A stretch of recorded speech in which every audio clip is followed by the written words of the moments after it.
She served smiles but dreamed of a home she never had, until the millionaire customer heard and decided to change her life.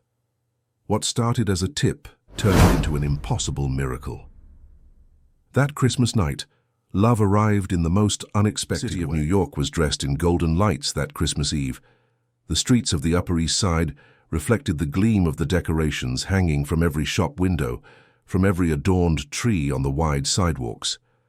Traffic moved slowly, hurried cars vying for space amid impatient horns and Christmas carols escaping through open windows. It was a night of celebration for many, of reunions and tight hugs, of bountiful tables and conversations that stretched into the early hours. But for Beatrice, that night was just another work shift, another Christmas Eve serving the happiness of others while her own remained tucked away in some forgotten corner of her heart. She walked among the tables of the Bianco Terrace, an upscale Italian restaurant that occupied the top floor of a mirrored skyscraper on Park Avenue.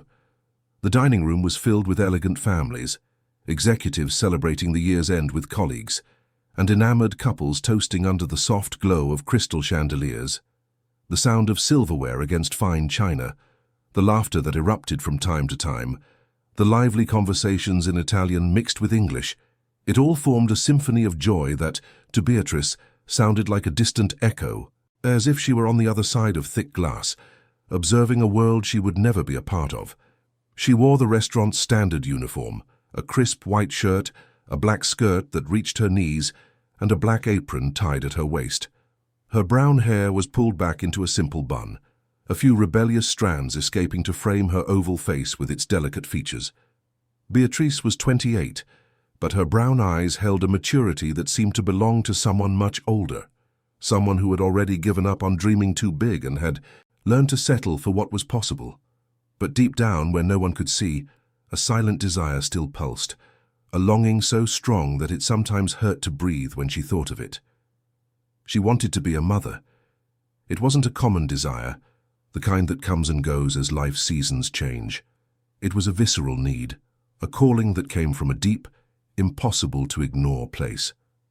Beatrice had grown up without a mother, raised by her grandmother in a housing project in Queens, where the days were filled with hard work and dreams perpetually postponed. Her grandmother had passed away 3 years ago, leaving her alone in a world that seemed to have no place for her. Since then, Beatrice had carried her loneliness like an overly heavy backpack, one she couldn't put down because it contained everything she owned. And in the midst of this loneliness, the certainty grew that if she had a child, she might finally create a true bond, a root to anchor her to the earth, a reason to keep going. But life, as always, had other plans. 6 months ago, after appointments she had put off for years due to a lack of money, Beatrice received a diagnosis that fell upon her like a bucket of ice-cold water in the middle of winter. She had severe endometriosis, a condition that was silently advancing through her body, compromising her fertility with each passing day. The doctor, a middle-aged man with prescription glasses and a compassionate voice, had explained it in technical terms she could barely absorb. What became clear, however, was the timeline. If she didn't start specialized treatment within the next 6 months, her chances of conceiving naturally would vanish completely. And the treatment, of course, cost a fortune. She could never save up working as a waitress. Beatrice hadn't told anyone. She had no one to tell. She just stored that information in the same place she kept all her impossible dreams and continued to work, smiling at customers, making jokes to hide the pain, serving glasses of wine to people who toasted to the future, while hers slipped through her fingers like fine sand. On that Christmas Eve, as she balanced a tray with 4 plates of risotto ai funghi porcini, Beatrice felt the familiar weight of melancholy settle in her chest. She looked around and saw entire families gathered, children running between tables, fathers taking pictures of their daughters in new dresses, grandmothers smiling at their grandchildren who ate Italian bread with sauce-stained hands, and she, once again, was there only to serve, to ensure their night was perfect, while hers was just a succession of hours that had to be worked until the next shift. That's when she noticed the man sitting alone at table 23 in the most discreet corner of the room, near the glass window that offered a privileged view of the illuminated city. He wore a dark, impeccably tailored suit, his tie slightly loosened, as if he had come straight from an important meeting without time to change. His hair was black, with a touch of grey at the temples, and he must have been around 40, maybe a little older. But what caught Beatrice's attention wasn't his elegant appearance, but the expression on his face. It was one of deep exhaustion, as if he had just carried the world on his shoulders and could finally let it fall. His dark eyes were fixed on the window, observing the city below. But Beatrice was sure he wasn't seeing anything. He was lost, somewhere inside himself. She approached the table with her automatic smile, the one she had perfected over years of working in restaurants. A smile that said, "I'm here to serve you and make your night better, even if mine is falling apart." "Good evening. Welcome to the Bianco Terrace. My name is Beatrice, and I'll be taking care of you tonight. Can I offer you something to start? Perhaps an appetizer, or would you prefer to go straight to the main course?" The man took a few seconds to tear his gaze from the window and look at her. When he finally did, Beatrice felt something strange, as if those dark eyes could see beyond the surface, beyond the rehearsed smile, beyond the mask she wore every day. It was as if he recognized something familiar in her, something he carried himself. "Just a coffee, please, and a glass of water." His voice was low, controlled, but there was an unintentional curtness to it, as if he were used to giving orders and had no patience for superficial conversation. Beatrice made a mental note and was about to turn away when he added, almost as if speaking to himself, "Do you work here every Christmas?" The question caught her by surprise. It wasn't common for customers to ask personal questions. Usually she was invisible, just another cog in the machine that made their night run smoothly. But there was something in the way he asked, a genuine curiosity that made her stop and answer truthfully. "Every year, Christmas, New Year's, Easter, all the holidays when people are celebrating with their families, I'm here serving their tables." She laughed, but it was a humorless laugh, the kind one uses when unsure what else to do with sadness. And before she could stop herself, she added, "Sometimes I joke that if I ever have a child, he'll be born on Christmas just so I'll finally have a reason not to be serving dinner to other people." The moment the words left her mouth, Beatrice regretted them. Why on earth had she said that? It was inappropriate, too intimate for a stranger, crossing a line she should never cross. But when she looked at the man, expecting to see discomfort or disapproval, she saw only an expression of deep understanding, as if he knew exactly what she meant. "What we want doesn't always happen when we want it," he said, his voice softer now, almost melancholic. "Sometimes it never happens at all." Their eyes met for an instant that seemed to last longer than it should have. Beatrice felt a shiver run down her spine, not of fear but of recognition. It was as if in that brief moment two solitudes had touched, two pains had acknowledged each other, without needing words to explain. She moved away quickly, her cheeks burning with embarrassment, and went to get the coffee he had ordered. As she prepared the cup at the service counter, Beatrice tried to compose herself. What was wrong with her? Why had she opened up like that to a complete stranger? Maybe it was Christmas. Maybe it was the accumulated fatigue of so many years, serving others' happiness, while her own remained out of reach. Or maybe it was the deadline running against her, the awareness that her dream had an expiration date and the clock wouldn't stop ticking. When she returned to table 23, the man was still looking out the window, but this time there was something different about his posture. He seemed less distant, as if the brief conversation had somehow brought him back to the present. Beatrice placed the coffee cup and the glass of water on the table, careful not to make a sound, and was about to walk away when he spoke again. "What was your name again?" "Beatrice. My name is Beatrice." "Beatrice." He repeated the name slowly, as if testing its sound on his lips. "It's beautiful. It means she who brings happiness, doesn't it?" She was surprised. It wasn't often that people knew the meaning of names, especially not customers at expensive restaurants who came only to eat well and leave. "Yes, that's right. My parents must have been very hopeful when they named me." The irony in her own voice surprised her. She never spoke like that, never let these raw truths she guarded so well slip out.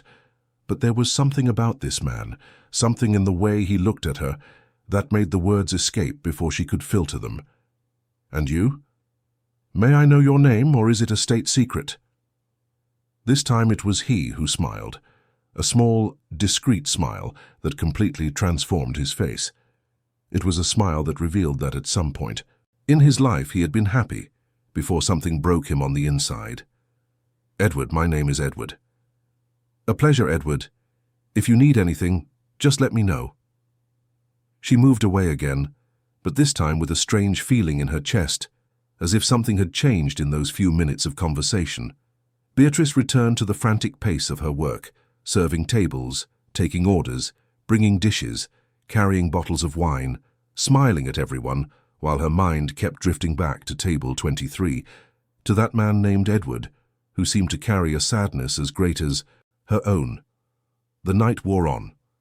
Families began to get up, pay their bills, put on their coats, and leave for their warm homes, their Christmas trees, their wrapped presents, and tight hugs. Beatrice bid each of them farewell with her professional smile, wishing them a Merry Christmas with the automatic voice of someone who had repeated those words 1,000 times. And when she finally glanced at table 23, she saw that Edward was still there, his coffee cup long empty. She approached, ready to ask if he wanted anything else, but before she could speak, he stood up and took his wallet from the inner pocket of his jacket. Beatrice waited as he separated the bills to pay the check, but when he placed the money on the table, she nearly choked. It was $500. The coffee cost $12. "No, wait, this is too much. Sir, you've made a mistake." Edward was already putting on his jacket, preparing to leave, but he stopped and looked at her with that same deep expression, that gaze that seemed to see things she preferred to keep hidden. "I didn't make a mistake. Merry Christmas, Beatrice." And before she could protest, he placed something else on the table, a business card, simple, elegant, with just one name printed in discreet letters, Edward Almeida, and below it, a phone number. "If you ever need anything, you can call me, anything at all." Beatrice looked at the card, then at him, not understanding. It wasn't an invitation to dinner. It didn't seem like a disguised pickup line. It was something different, something she couldn't name. Before she could ask what he meant, Edward was already walking toward the exit, his elegant figure disappearing among the last families also leaving the restaurant. Beatrice stood there holding the $500 in one hand and the business card in the other, feeling a mix of confusion, curiosity, and something she hadn't felt in a long time, hope. Why? She didn't know. But there was something about that encounter, something in the way he had looked at her, listened to her, and left that absurd amount as a tip that made her heart beat a little faster. The rest of the night passed in a blur. Beatrice finished her shift on autopilot, cleared her tables, helped her colleagues organize the dining room for the next day, and changed out of her uniform into a pair of worn-out jeans and a long-sleeved shirt that was no longer as warm as it should be. When she finally left the restaurant, it was well past midnight. The streets were emptier now, most people already at home, celebrating. Beatrice took the subway to Grand Central Terminal, then caught another train out to Queens, to the small one-bedroom apartment she shared with two other co-workers. When she arrived home, the apartment was dark and silent. Her roommates had traveled to visit their families upstate. Beatrice was alone. She took off her shoes, tossed her bag onto the old living room sofa, went to the bathroom and washed her face with cold water, trying to rid herself of the exhaustion that weighed on her muscles. But when she returned to her room and sat on the bed, she couldn't help but take out the business card she had saved in her pocket. Edward Almeida. She turned the card over in her fingers, observing the printed letters, wondering who this man was and why he had affected her so much. It wasn't just the generous tip, although those $500 were more than she earned in a full week of work. It was something more, something intangible. It was the way he had looked at her, as if he saw a real person in her, not just a waitress. It was the sadness he carried in his eyes, a sadness that mirrored her own. It was the feeling that for the first time in a long time, someone had truly seen her. Beatrice lay down on the bed, still dressed, and stared at the dark ceiling of her room. Outside, she could hear the distant sound of fireworks, someone celebrating the Arrival of midnight, the arrival of Christmas.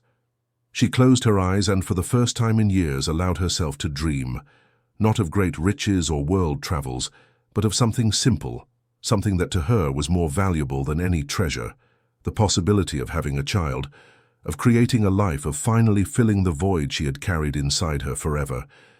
And in the midst of this dream, the image of Edward appeared, sitting alone at that table, looking out the window, carrying his own silent pain.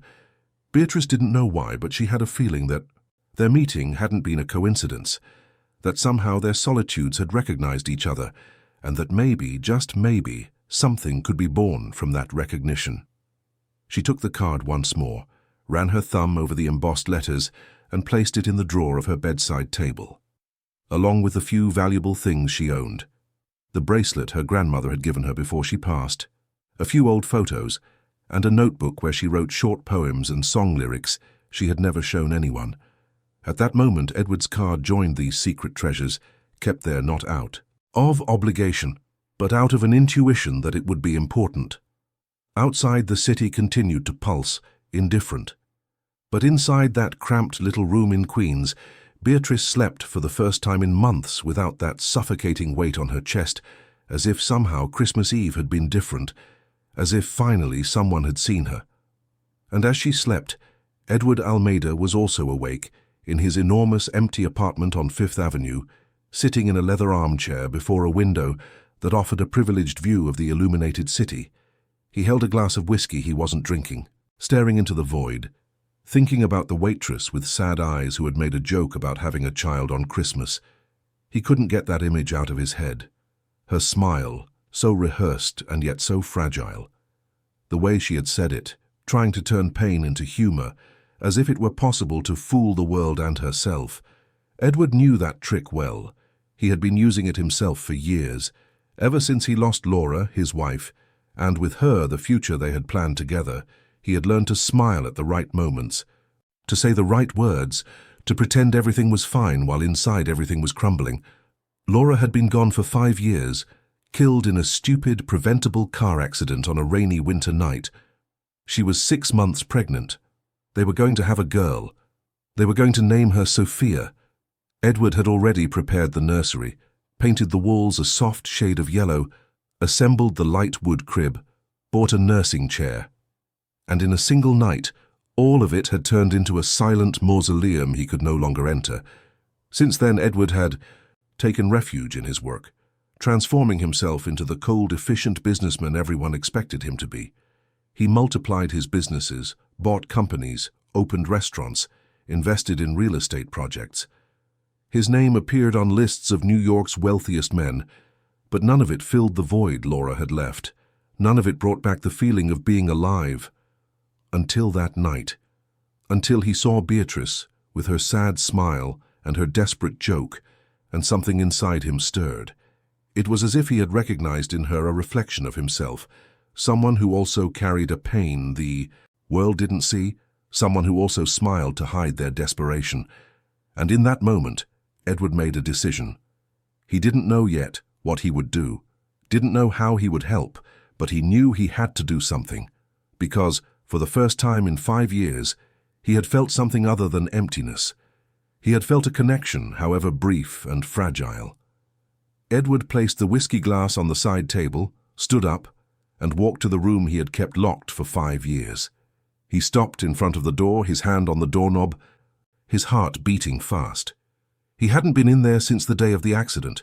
He couldn't. But that night, for the first time, he felt that maybe it was possible, that maybe it was time to face what he had left behind. Slowly, he turned the doorknob and pushed the door open. The room was exactly as he had left it. The nursing chair in the corner, the crib in the center, the yellow walls that now seemed faded from the lack of light. Everything was covered in a thin layer of dust, as if time had stopped there. Edward entered, feeling his chest tighten, feeling tears burn in his eyes. He walked to the chair, sat down, and for the first time in 5 years, allowed himself to cry. To cry for Laura, to cry for Sophia, to cry for everything that could have been and never would be. And as he cried, the image of Beatrice returned to his mind, That young woman who wanted to have a child on Christmas, who dreamed of something so simple and yet so impossible to achieve. Edward didn't know how, but that night he made a decision that would change everything. He would help Beatrice, not as an act of charity, but as a way to redeem himself, to give meaning to the emptiness he carried. He would help her achieve her dream, and maybe, just maybe, find a little peace in the process.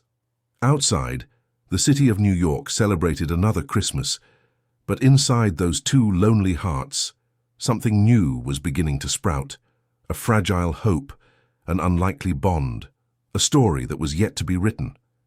And it all began with a shy joke, told between decorated tables and Christmas lights, between two broken souls who, without knowing it, had taken the first step toward each other. The days following Christmas were strange for Beatrice. She returned to her job at the Bianco Terrace, back to the usual routine of serving tables, smiling at customers, carrying plates, and collecting tips that barely covered her share of the rent. But something inside her had shifted. It was as if that brief encounter with Edward had lit a small flame, a curiosity she couldn't extinguish, no matter how hard she tried to focus on other things. Several times she found herself thinking of him, of those dark eyes filled with sadness, of his low, controlled voice, of the way he had looked at her as if he truly saw her. Beatrice had tucked away the $500 he left as a tip in a small box hidden under her bed, along with the little money she managed to save each month. That amount, added to what she already had, was still absurdly far from what was needed to start the fertility treatment. The doctor had been clear it would take at least $50,000 for the initial stages, and that didn't include the medication, additional tests, or follow-up appointments. For someone earning $2,000 a month, that figure was as unattainable as the moon. But Beatrice tried not to think about it. She tried to focus on the present, on what she could control, and what she could control was her job, her routine, the way she organized her days so they would pass as quickly as possible, without too much time for painful reflection. She woke up early, around 6 in the morning, made a simple coffee, took the crowded subway to the Park Avenue station, walked 3 blocks to the restaurant and began another day serving other people's happiness. It was on one of those mornings, a week after Christmas, that Beatrice noticed something different. As she entered the restaurant's dining room to set the tables before the lunch rush, she saw Edward sitting at the same table 23 by the window, with a coffee already served in front of him. She stopped in the middle of the room, surprised. How had he gotten in before opening?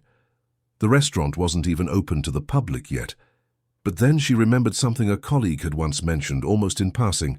The Bianco Terrace belonged to a large corporate group, and the owner rarely showed up.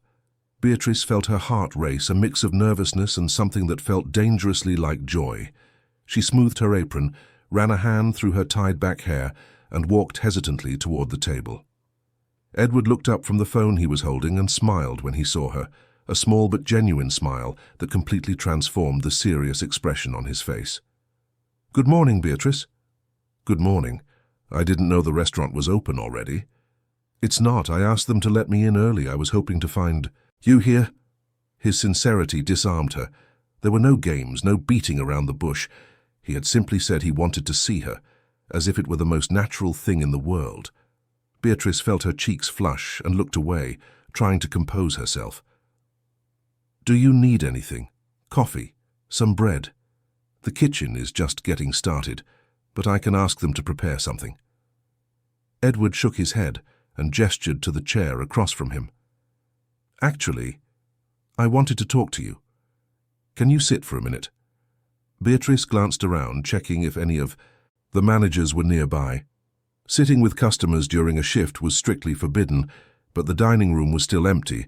It was 15 minutes before the official opening, and there was something in Edward's tone that made her want to stay. She pulled out the chair and sat down, her nervous hands adjusting the apron on her lap. "You can talk." Edward took a sip of his coffee, as if organizing his thoughts before he began. When he finally spoke, his voice was soft, almost hesitant, very different from the firmness he had shown at their first meeting. "On Christmas Eve, you made a joke about having a child.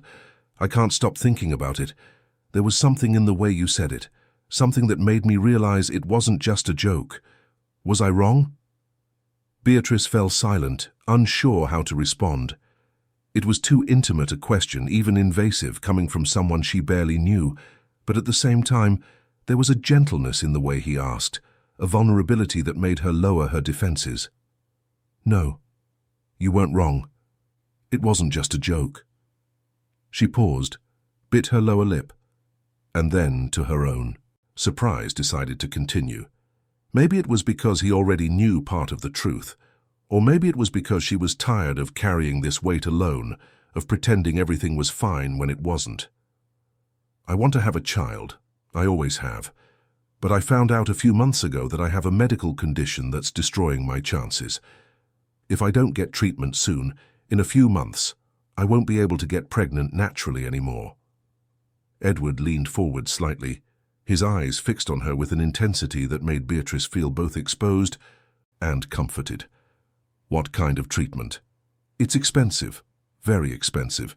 It involves medication, surgeries, specialized monitoring, something I'll never be able to afford working here or anywhere else. How much? The question was direct, almost blunt, but there was no judgment in it, just practical curiosity, as if Edward were trying to calculate something in his head. Beatrice hesitated before answering. About $50,000 to start, but it could reach 80, 100,000 depending on how my body responds. It's impossible. Edward was silent for a long moment, his eyes still fixed on her, as if he were assessing something she couldn't comprehend. Then, to Beatrice's astonishment, he said, "What if I paid for the treatment?" The world around her seemed to stop. Beatrice blinked several times, trying to process what she had just heard. Surely she had misunderstood. It made no sense. Why would a man she barely knew offer something like that? "I'm sorry, what?" "I can pay for your treatment, all of it, the medication, the appointments, the surgeries, whatever is necessary." Beatrice felt a mix of violent emotions rush through her chest, confusion, hope, suspicion, and above all, anger. She shot up from her chair, the noise scraping against the floor, and looked at Edward with burning eyes. "Is this some kind of joke? Do you think you can just come in here, offer money and buy me? What do you think I am? I'm not for sale." Her voice came out louder than she intended, and a few employees who were starting to arrive in the dining room glanced in their direction, curious.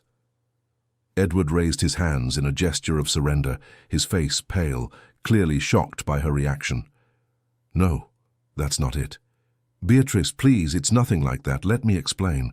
But Beatrice was already walking away, her heart pounding erratically, tears stinging her eyes. How could she have been so stupid? Of course, there was something wrong with all of this. Rich men didn't offer help for free. There was always a price, always ulterior motives. She knew enough stories of girls who had been seduced by empty promises, who had believed in fairy tales and woken up in nightmares. She ran to the employee restroom, locked herself in one of the stalls, and let the tears fall freely. She cried out of anger, disappointment, and frustration with her own naivety. How could she have believed even for a second that someone like Edward would be interested in her for genuine reasons? She was just a poor waitress from Queens, with no family, no future, nothing special. And he was clearly a rich, powerful man, used to getting what he wanted.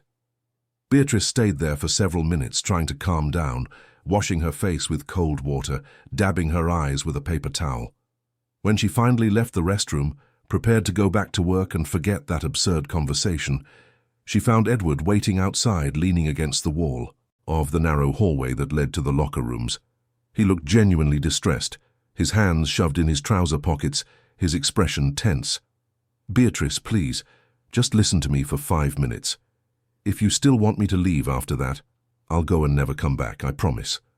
She crossed her arms over her chest, defensive, but she stopped. Something in his voice, a note of genuine desperation, made her hesitate. Edward took a deep breath and began to speak, the words tumbling out quickly as if he were afraid she would leave before he finished. "I lost my wife 5 years ago. She was pregnant, we were having twins, a boy and a girl. We had already picked out names, prepared the nursery, bought the clothes, and then, in one night, it was all over. A car accident. She and the babies were gone. Just like that. Beatrice felt her heart clench. The anger that had been burning in her chest began to give way to something different, a painful understanding, an empathy she didn't want to feel but couldn't help. Edward continued, his voice trembling slightly. Since then, I haven't been able to go into the room I prepared for them. I can't look at the things we bought. I can't think about having a family again because it hurts too much. But when I saw you that night, making that joke about having a child on Christmas, something inside me stirred.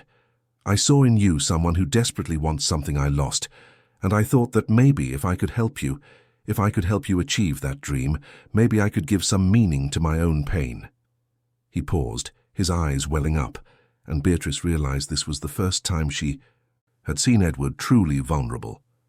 This wasn't the elegant, controlled man from table 23.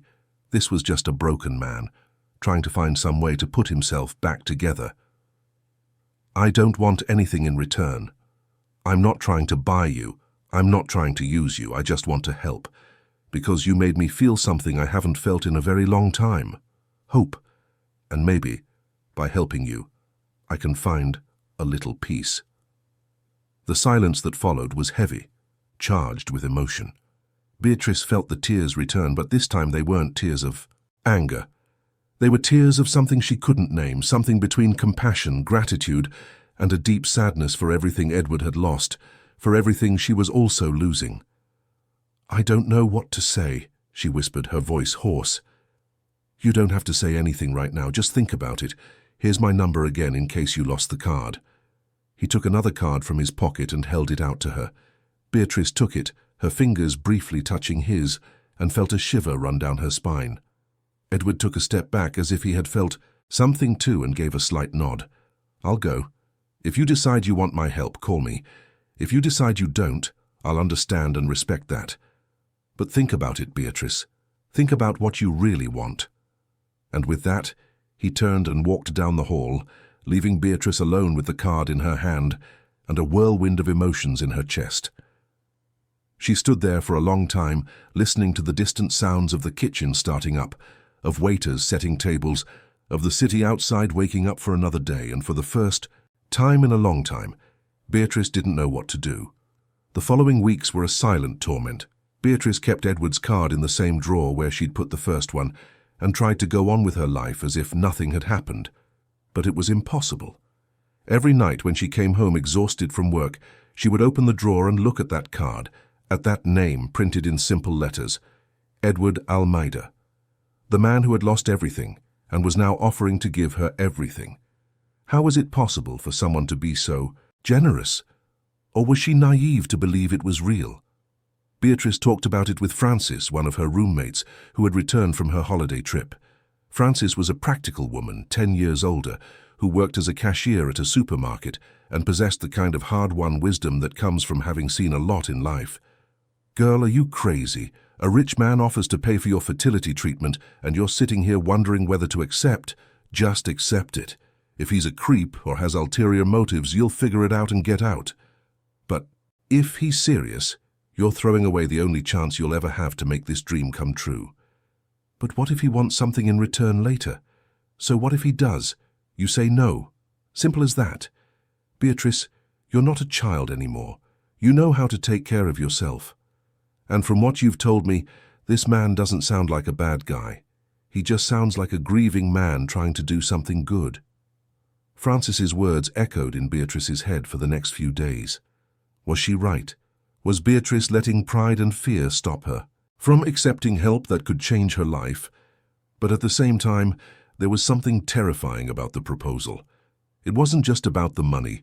It was about opening up, allowing someone to enter her life in such an intimate, profound way. And Beatrice wasn't used to that. She had spent her whole life protecting herself, keeping people at a safe distance, because opening up had always meant getting hurt. It was on a rainy January afternoon, as Beatrice was walking home from work, and the rain caught her halfway between the subway and her apartment, that she finally made a decision. She arrived home soaked, shivering with cold, and picked up her phone with steady hands. Before she could change her mind, she dialed the number on the card and pressed call. The phone rang 3 times before Edward answered. His voice sounded surprised, but there was a note of restrained joy in it. "Beatrice? It's me. Are you still willing to talk?" "Always. Where are you? Can I pick you up?" "I'm at home. But no, you don't need to come here. We can meet somewhere neutral. A coffee shop, maybe." "Of course, do you know? The Astor Cafe on 5th Avenue. We can meet there tomorrow. What time are you free?" "I have the day off tomorrow. How about the afternoon, around 3? "Perfect. I'll see you there." They hung up, and Beatrice stared at her phone, her heart beating fast. She didn't know what would happen at that meeting, didn't know if she was making the right decision, but for the first time in a long time, she felt like she was doing something, taking the reins of her own life, instead of just being carried along by the current. The next day, Beatrice got up earlier than necessary. She took a long shower, carefully chose her outfit, dark jeans that made her feel more confident, and a simple but pretty white blouse her grandmother had given her years ago. She wanted to look presentable, but not like she was trying to impress him. It was a delicate balance, and Beatrice didn't have much experience with this kind of situation. She arrived at the Astor Cafe 15 minutes early. It was a traditional New York cafe, with its marble tables, antique chairs, and the smell of fresh bread and strong coffee. Beatrice chose a table in the back, away from the windows, and ordered just a glass of water. She was too nervous to eat anything. Edward arrived promptly at 3 o'clock. Beatrice saw him walk in, searching for her with his eyes, and when their gazes met, she felt that same strange sensation she had felt the first time, as if he could see right through her, as if all her defenses were useless against that look. He walked to the table, and Beatrice noticed that he seemed nervous too. He wasn't wearing a suit this time, just slacks and a light blue shirt, with no tie. He looked younger this way, more human. "Hi," he said, sitting across from her. "Thank you for agreeing to meet me." "Thanks for coming." They sat in silence for a few seconds, until a waitress approached, and Edward ordered an espresso. When they were alone again, it was Beatrice who gathered the courage to start. "I've thought a lot about what you said, and I talked to a friend. She thinks I'm crazy for not accepting your offer immediately. And maybe she's right. But I need to understand a few things first." "Of course. Ask me anything you want. Why do you want to do this, really? Because I can't understand why someone like you would care about someone like me." Edward took a deep breath, and for the first time, Beatrice saw something break in that controlled face. He looked down at the coffee cup the waitress had just brought, and when he spoke, his voice was low, heavy with an emotion he could no longer hide. "When my wife died, I died with her. I kept breathing, kept working, kept existing. But I wasn't alive. It was like they had ripped out the part of me that felt, that dreamed, that believed in anything good. For 5 years I lived on autopilot, until that night at the restaurant, until you made that joke. And for the first time in 5 years, I felt something. I felt anger at the injustice. I felt sadness for your situation. I felt the urge to do something, to help, and that scared me and gave me hope at the same time." He looked up, and Beatrice saw that his eyes were moist. "I know it sounds crazy. I know you have every right to be suspicious, but I swear, Beatrice, I don't want anything in return. I just want to do something good, something that gives meaning to what I lost. And if that means helping you have the child you want so much, then that's what I want to do." His words touched something deep inside Beatrice, something she didn't know existed. It was as if, for the first time, someone saw her not as a charity project, but as a person whose dreams mattered. And in that moment, something shifted within her. The fear was still there, the suspicion too, but there was something stronger now, the will to believe. "And if I accept, what do you expect from me?" "Nothing. You get the treatment, have your child, live your life. I'll be happy knowing I helped. It's as simple as that." "But it's not simple. Nothing is simple when it involves so much money, so much intimacy. You'll be involved in the process. You'll know things about me, about my body, about my struggles. How can that be simple?" Edward was silent for a moment, as if weighing his words before speaking. "You're right. It's not simple. But maybe it doesn't have to be. Maybe we can just take it one day at a time and see where it goes. No pressure, no expectations, Just two human beings trying to do something good in the midst of so much bad. Beatrice looked at him for a long time, trying to find a sign of deceit, a clue that this was too good to be true. But all she saw was sincerity, pain, hope. And she realized that Edward was being truthful, that, as surreal as the situation was, he really wanted to help her. "Okay," she said finally, her voice barely a whisper. "I accept, but on one condition." "What is it?" "If at any point I feel like you expect something from me beyond our agreement, I'll stop everything. And you will respect my decision without question." Edward extended his hand across the table, and Beatrice shook it, feeling the firmness of his grip, the warmth radiating from his hand. "Deal. You have my word." And with that handshake, they sealed an agreement that would change both their lives forever. An unlikely agreement, born from pain and hope, from loneliness and the desire for connection. Neither of them knew where it would lead, but they both felt they had taken an important step, one that could not be undone. In the following days, Edward handled everything with an efficiency that impressed Beatrice. He scheduled appointments at the best hospitals in New York, spoke with specialists, and arranged for tests. Beatrice found herself being shuttled from one doctor's office to another, undergoing tests she never imagined she could afford, receiving attention from professionals who treated her with respect and care. And at every step of this process, Edward was there. Not invasively, but present. Waiting in the waiting room, sending texts asking how it went, offering support without being overbearing. And slowly, without either of them realizing it, something began to change between them. The conversations that started out as practical, discussing appointment times and test results, began to gain layers. Edward started talking about Laura, about what their marriage had been like, about the plans they had made that never came to fruition. And Beatrice started talking about her childhood, about the grandmother who raised her, about the dreams she had kept secret for so long. It was during one of these conversations, sitting on a bench in a small park near the hospital after another round of tests, that Edward asked a question that took Beatrice by surprise. "You write, don't you?" "How do you know?" "I saw a notebook fall out of your bag the other day. I didn't read it, of course, but I noticed it had poems or song lyrics. Was I wrong?" Beatrice felt her cheeks flush. That notebook was her most closely guarded secret, the place where she put everything she couldn't say out loud. "No, you weren't wrong. But it's nothing special, just scribbles. Can I see it sometime?" The question was simple, but it carried enormous weight.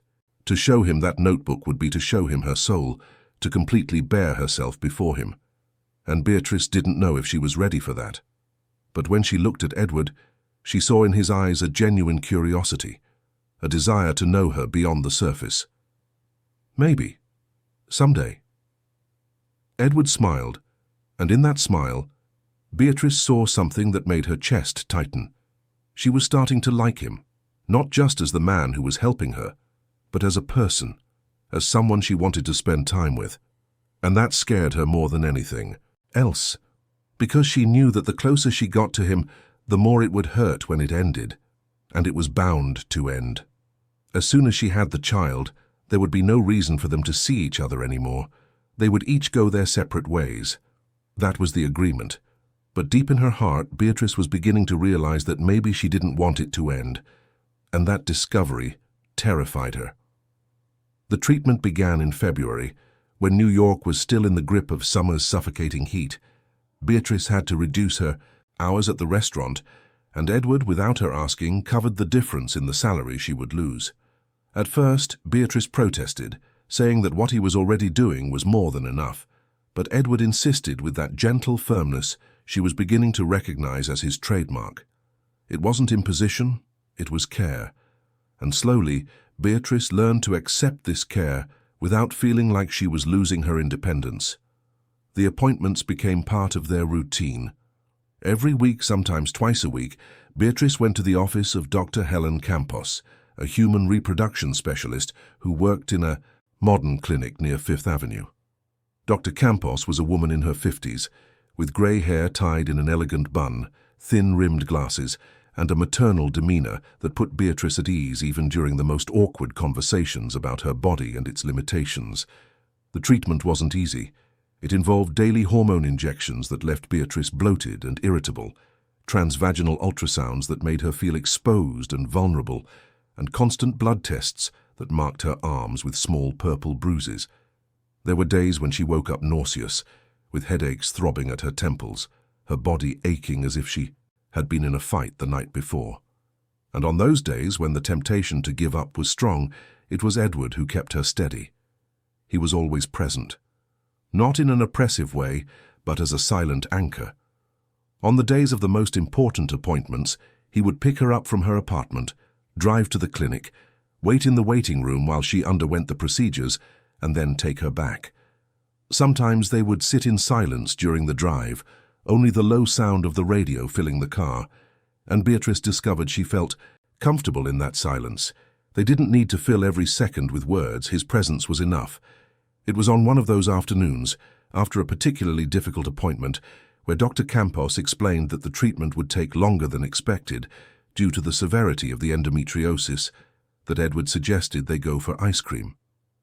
The proposal was so simple, so ordinary, that Beatrice couldn't help but smile. Ice cream? Seriously?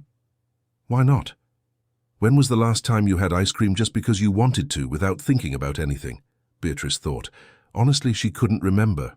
Her life had been so focused on survival, on working, on saving every penny, that small pleasures like having ice cream had become forgotten luxuries. I don't remember. Then it's time. They went to an artisanal ice cream shop in the East Village, a charming place with sidewalk tables and dozens of different flavors displayed in refrigerated counters. Beatrice chose pistachio and Belgian chocolate, while Edward ordered Sicilian lemon.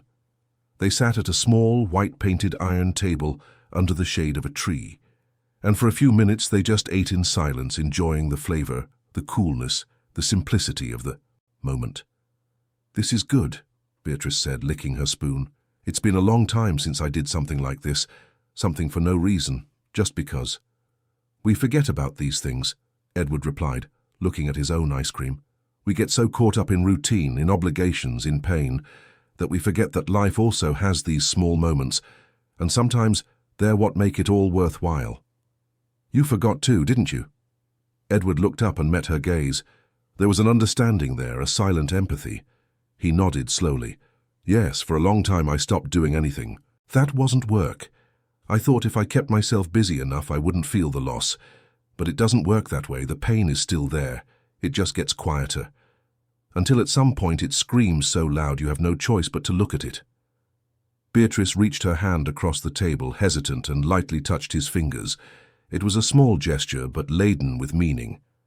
Edward looked at her hand on his, and Beatrice saw something soften in his expression, as if a tension he had carried for years was finally beginning to dissolve. "Thank you," he said, his voice hoarse, "for letting me be a part of this. I know it must be strange for you, but it's helping me more than you can imagine. You're helping me too. And not just with the treatment. It's for everything. For listening to me. For being here. For making me feel like my dreams matter." They stayed like that for a moment, hands lightly touching on the white iron table, surrounded by the city's movement, the sound of passing cars, the conversations of other customers around them. And in that simple instant, something changed between them.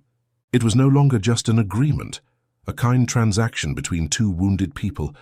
It was becoming something deeper, more real. It was becoming a bond.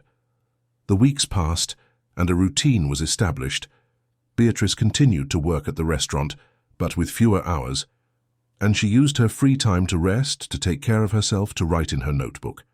And Edward, who had always been an obsessed workaholic, began to rearrange his commitments to have more time available.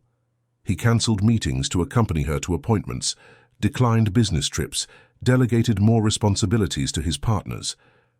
And when Beatrice commented on it, concerned, he just smiled and said he was learning to prioritize what really mattered. It was on a March evening, after a simple dinner Edward had insisted on cooking at his apartment, that Beatrice finally showed him her notebook. They were sitting on the balcony, which offered a stunning view of the illuminated city, drinking chamomile tea and talking about random things. Suddenly, Beatrice felt the urge. She reached for the bag at her feet, took out the worn blue-covered notebook and handed it to Edward. "You asked to see it. Here it is." Edward took the notebook carefully, as if holding something precious and fragile. He looked at her, asking for silent permission, and when Beatrice nodded, he opened it. He was silent for several minutes, his eyes scanning the handwritten pages, reading the short poems, the incomplete song lyrics, the scattered thoughts Beatrice had recorded over the years. Beatrice watched his expression, trying to decipher what he was thinking, feeling her heart beat faster and faster. This was her in her rawest, most vulnerable form. If Edward laughed, if he dismissed it, if he didn't understand, it would be like a direct blow to her chest. But when Edward finally looked up, Beatrice saw that his eyes were moist. "Beatrice, this is beautiful. You have an incredible talent. Why do you hide this?" "Because it's nothing special. It's just words thrown on paper." "They're not just words. They're feelings. They're truths. They're pieces of you that deserve to be seen." He closed the notebook carefully and handed it back to her. "Have you ever thought about doing something with this? Publishing it? Trying to set it to music? Turning it into something bigger?" Beatrice laughed, a humorless laugh. "Me? A waitress from Queens? Who would want to read what I write? That's for people with education, with connections, with opportunities I've never had." Edward leaned forward, took her hand, and held it firmly. "Talent has no social class. Beauty doesn't need a diploma. What you write comes from the heart, and that's all that matters. Let me help you with this too. I know people in the music industry, editors, producers. I can introduce you." "No," Beatrice said, pulling her hand away. "You're already doing too much. I can't accept anything else. I already feel indebted enough." Edward's expression turned serious. "You're not indebted to me. You never were. This isn't about debts, it's about possibilities. It's about two people helping each other. You think you're only receiving, but that's not true. You're giving me something I thought I'd never have again. A reason to care." His words fell heavily into the night's silence. Beatrice felt her eyes burn, her chest tighten with an emotion she couldn't name. She stood up abruptly from her chair and walked to the balcony railing, looking down at the city without really seeing anything. Edward came and stood beside her, respecting her space but making it clear. He was there. "I'm scared," Beatrice whispered, her voice trembling. "Scared of getting used to this, to you, to this life that isn't mine, because I know that at some point this will end. And when it does, I'll go back to what I've always been. And it will hurt. It will hurt so much." Edward was silent for a long moment. Then, slowly, he turned to her and gently touched her face, making her look at him. "What if it doesn't have to end? What if we just let this be what it is? With no expiration date, no expectations. What if we just live one day at a time and see where it takes us?" His touch was warm, firm, and Beatrice felt her heart race.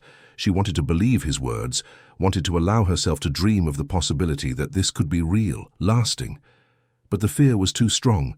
The walls she had built around her heart were too high. "I don't know how to do that," she admitted. "I've always had to protect myself. I've always had to be prepared for the worst. I don't know how to let my guard down." "Then let's learn together, because I don't know either. I've also spent years protecting myself, closing myself off, building walls. But with you, for the first time, I feel like I can let those walls come down." They stood like that, eye to eye, with the city pulsing around them, the night enveloping them in its dark cloak. And then, without either of them planning it, Edward leaned in and kissed Beatrice. It was a soft, hesitant kiss, as if he were asking for permission, even as he initiated it. And Beatrice, after a second of surprise, responded. She let herself melt into that kiss, let all her fears and doubts fall away for a few moments, and just felt. When they pulled apart, they were both breathless. Beatrice rested her forehead against his, her eyes closed, her heart pounding erratically. "This complicates everything," she whispered. "I know." And you did it anyway. Because I can't pretend I don't feel anything for you anymore.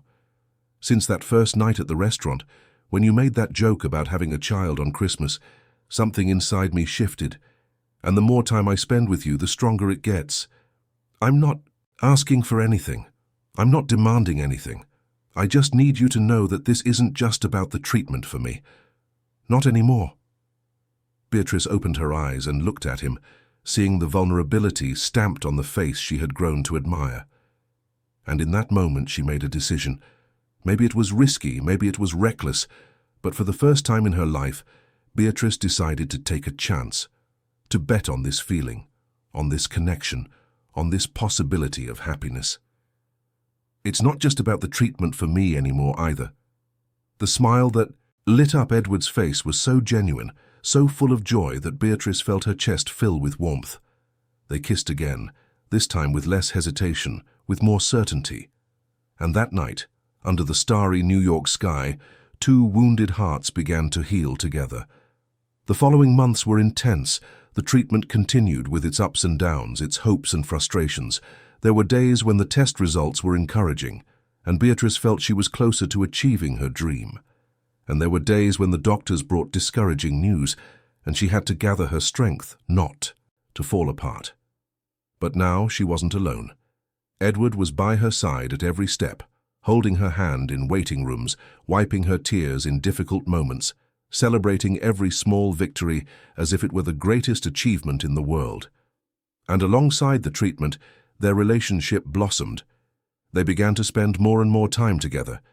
Dinners that stretched into the early hours, talking about everything and nothing, strolls in Central Park on Sundays, walking hand in hand among the trees, nights watching movies on the couch in Edward's apartment, with Beatrice lying in his lap and his fingers idly running through her hair. They were simple, everyday moments, but they held enormous weight for both of them, because it was the first time in years that either of them had allowed themselves to live something like this, to be happy without guilt. It was in May on a cool autumn morning that Edward gathered the courage to do something he had been putting off for a long time. He woke up early before Beatrice, who had spent the night at his apartment, and walked to the room he had kept locked since Laura's death. He stood before the door, his hand on the doorknob, his heart pounding. He took several deep breaths, gathering his courage, and finally turned the knob and pushed the door open. The room was exactly as he had left it 5 years ago. The walls painted a soft yellow, now faded and dusty. The light wood crib in the center, the mobile of stars and moons still hanging above it. The nursing chair in the corner with a folded blanket over its arm. The dresser with drawers full of tiny clothes that were never used. Everything untouched, preserved like a museum of lost dreams. Edward entered slowly, feeling the weight of 5 years of grief fall upon his shoulders. He walked to the window and opened the curtains, letting the morning light in to illuminate the silent room. Dust particles danced in the sunbeams, like little ghosts of a past he couldn't let go of. He sat in the chair, the same one where he had imagined Laura would nurse their children, and for the first time in years, he allowed himself to remember without feeling only pain. He remembered Laura choosing that shade of yellow, saying it was neutral but cheerful. He remembered them assembling the crib together, her patiently reading the instructions while he tried to fit the pieces in the wrong order. He remembered buying those tiny clothes, laughing at how impossible it was to believe human beings could be so small. He remembered the happiness he had felt, the certainty that nothing bad could happen as long as he had that family. And then he remembered the night of the accident, the heavy rain, the phone call from the hospital, the desperate race through flooded streets, the on-call doctor, her white coat stained with blood, saying they had done everything they could, the absolute silence that enveloped the world when he understood that Laura and the babies were gone, the emptiness that settled in his chest and never left. Edward cried. He cried for all he had lost, for all that could have been and never would be. But for the first time he also cried with gratitude.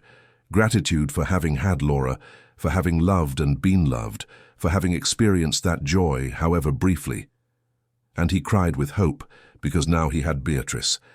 And with her came the possibility of starting over, of building something new, without erasing what came before. He didn't hear Beatrice enter the room, but suddenly he felt her arms around his shoulders, a firm and comforting hug. She said nothing, just held him as he cried, offering her presence as solace. And when the tears finally dried, Edward turned and looked at her, seeing the understanding and love in her eyes. "I'm sorry I didn't tell you I was coming in here," Beatrice said softly. "I woke up and you weren't in bed. I came looking for you and found the door open. It's okay, I needed to do this. I needed to come in here and make peace with the past. She's beautiful, Laura. I saw the photo in your living room. She was incredible, and I loved her very much. But she's gone, and for a long time I thought I was gone with her. Until you came along." Beatrice knelt in front of him, taking his hands in hers. "I will never try to take her place. I'll never try to erase what you two had. But if you'll let me, I'd like to build something new with you, something of our own." Edward pulled her onto his lap, holding her tightly, feeling the soft scent of her shampoo, the solidity of her body against his. "That's exactly what I want, and I think Laura would have wanted it too. She was always generous, always wanted my happiness. I think she'd be happy to know I found someone who makes me feel alive again." They stayed like that for a long time, embraced in that room full of memories and hopes, letting the past and present meet without conflict. And when they finally stood up, Edward knew that something fundamental had changed. He was no longer trapped in the past. He was no longer just surviving. He was living again. And that was a gift Beatrice had given him without even realizing it. In the following days, Edward began to reorganize that room. Not to erase the memory of Laura and the babies who were never born, but to transform it into something new. He carefully stored the baby clothes in labeled boxes, telling Beatrice that one day, when her child was born, perhaps they could be used. He donated the crib to a charity that helped single mothers. He repainted the walls, this time choosing a soft, refreshing shade of mint green. And he turned the room into an office where Beatrice could write her songs and poems, with a light wood desk by the window, a bookshelf, and a comfortable armchair for moments of inspiration. When Beatrice saw the finished room, she was speechless. Edward hugged her from behind, resting his chin on her shoulder. "You need a place to create, a place of your own, where you can let your imagination fly. I want this to be your space." "Edward, this is too much. You're already doing so much. It's never too much when it's for someone we love." The word hung in the air. Love. Edward hadn't planned to say it, not at that moment, but it came out naturally, like a truth that could no longer be contained. Beatrice turned in his arms, her eyes wide. "You love me?" "I do. I love you. And I'm not asking you to say it back now or ever if it's not what you feel. I just need you to know. Because I'm tired of hiding, tired of being afraid. Life is too short not to say the things that matter." Tears streamed down Beatrice's face, but this time they were tears of happiness. She pulled Edward into a deep, desperate kiss, full of all the emotion she couldn't put into words. And when they finally separated, she whispered against his lips, "I love you too. I don't know when it happened, I don't know how, but it did, and it scares me and makes me happy at the same time. Then let's be scared together." And as they held each other in that transformed room, in that space that had been one of pain and was now one of hope, neither of them realized that a shadow was approaching, an unspoken truth, a secret that would soon be revealed and would test everything they were building. Because Edward was hiding something important, something that, when Beatrice found out, would make their carefully constructed world crumble like a house of cards. The discovery happened on an ordinary afternoon in June, when the winter chill was beginning to bite in New York and people hurried along the streets in heavy coats and scarves. Beatrice was at the Bianco Terrace working her reduced shift, waiting on a few lunch tables, when Mark, the restaurant manager, asked to speak with her in the small back room that served as an administrative office. Beatrice entered the small room, its walls covered with notice boards, schedules, and photos of the staff at past parties. Mark was sitting behind the cluttered desk, wearing the serious expression he always had when he had bad news to deliver. Beatrice felt a knot in her stomach. Were they going to fire her because of her reduced hours? Had they found out about the treatment and decided she was no longer fit to work? Sit down, Bea, I need to talk to you about something. She sat in the plastic chair across from the desk, her palms sweating, her heart racing. Mark sighed, ran a hand over his tired face, and began to speak in his characteristic, direct manner. Look, I don't know how to tell you this without it being weird, so I'll just be straight. The owner of the restaurant, Mr. Edward Almeida, asked me to let you go home early today. He said he needs to talk to you about something important. He's waiting upstairs in the VIP lounge. Beatrice blinked several times, confused. Mr. Who?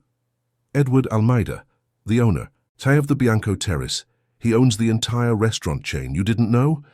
The world around Beatrice seemed to stop. Mark's words echoed in her head, but she couldn't fully process them. Edward was the owner of the restaurant? Her Edward? The man she loved, who said he loved her, who was paying for her treatment, was the owner of the place where she had worked for 3 years and had never, ever mentioned it. Beatrice shot up, the chair scraping against the cold floor. He's here? He is, VIP lounge on the 3rd floor. Do you want me to take you? No need, I know where it is. She left the room in quick strides, blood boiling in her veins, a violent mix of anger, betrayal, and disbelief taking over every cell in her body. She climbed the stairs to the 3rd floor, where the private area of the restaurant was located, reserved for special events and corporate meetings. The VIP lounge was a luxurious space, with glass walls offering a panoramic view of the city, sophisticated designer furniture, and a long, dark wood table that could seat 20 people. Edward was standing by the window, his hands in, his pockets looking down at the city. When he heard the door open, he turned, and Beatrice saw a look of apprehension on his face. He knew she had just found out, and he knew this wouldn't end well. Beatrice, I can explain. Explain? You want to explain? Go on then, Edward. Explain how you hid from me for all these months that you own this place. Explain how you let me work here, waiting on your tables, while you pretended to be just another customer. Explain how you could look me in the eye every day and lie. Her voice came out louder than she intended, breaking at the end, filled with a pain so deep it felt like it was tearing her apart from the inside. Edward took a step toward her, but Beatrice backed away, holding up a hand in a stop gesture. Don't come near me, not right now. Edward stopped, respecting her space, but the anguish on his face was evident. I didn't tell you because I was scared you would think I was using you, that I was abusing my position. When I saw you that Christmas Eve, I wasn't here. As the owner, I was here as a desperately lonely man, looking for any place to spend the night without being in my empty apartment. And when you made that joke, when I saw you for the first time, I wasn't thinking about my company. I was only thinking about you. But you kept hiding it. For months, Edward. Months when you could have told me the truth. How many chances did you have? How many times were we together, talking, sharing intimate things, and you just omitted this from me? I know I should have told you. No, I should. But the more time passed, the harder it got. Because I was afraid of losing you. I was afraid you'd find out and think everything was planned, that I had manipulated you from the beginning. And it wasn't? Tell me, Edward, wasn't this all manipulation? You see me working here, the poor little waitress with impossible dreams, and you decide to play God. You decide you're going to save my life, pay for my treatment, make me feel special, all while hiding who you really are. Tears were streaming down Beatrice's face now, hot and bitter. All the happiness she had felt in recent months, all the hope, all the love, it all seemed tainted by this lie. How could she trust anything he had said? How could she believe his love was real if the foundation of it all was an omission? It wasn't manipulation. It never was. Everything I felt for you, everything I feel is real. I love you, Beatrice. I truly love you. And yes, I made a huge mistake by not telling you, but it doesn't change what I feel. It changes everything. It changes absolutely everything, because now I don't know what's real. I don't know if you really love me or if you're just feeling guilty, trying to fill the void your wife left.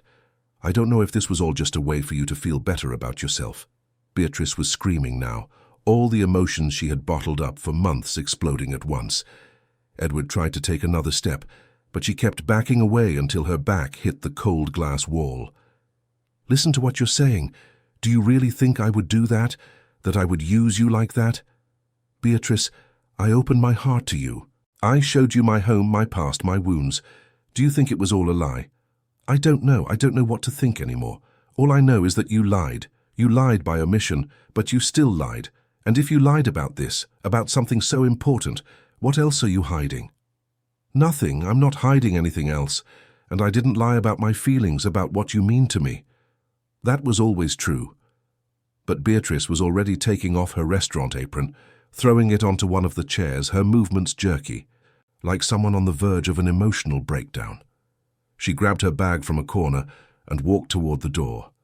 Edward blocked her path, desperate. Where are you going? Away. I'm leaving, and I don't want to see you again. Beatrice, please don't do this. We can talk, we can work this out. Don't throw everything away because of one mistake. One mistake? You call months of lying a mistake? You made me believe in something, Edward. You made me believe it was possible to have happiness, love, a future, and now I find out it was all built on a lie?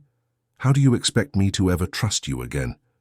She pushed past him and opened the door, but before she left, she turned one last time.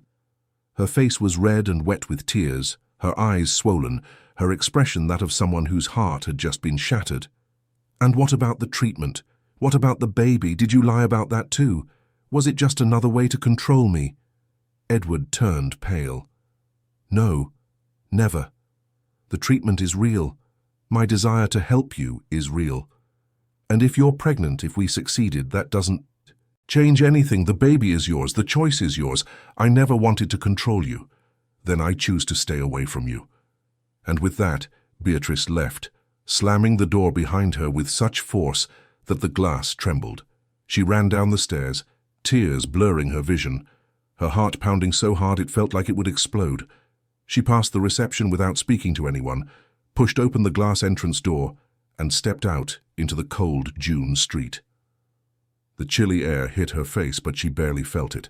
She walked aimlessly along the bustling sidewalks of Park Avenue, stumbling into hurried people, ignoring the curious glances of those who noticed her state. She walked until her legs ached, until the cold seeped through her thin uniform blouse and made her shiver.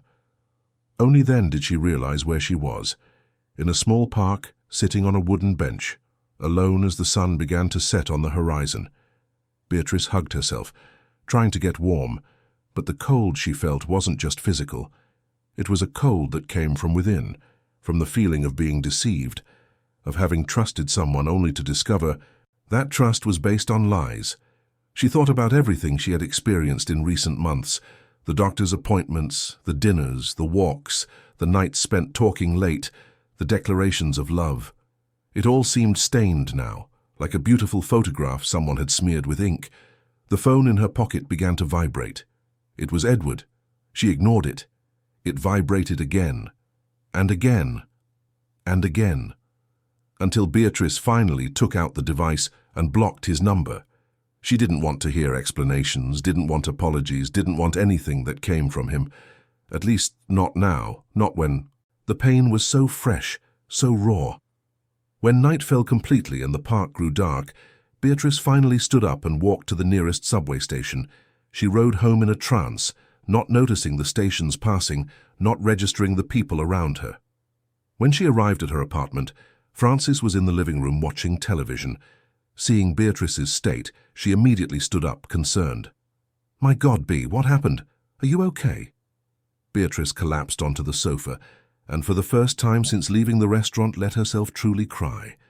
Frances sat beside her and hugged her, letting her pour out all the pain, all the anger, all the disappointment.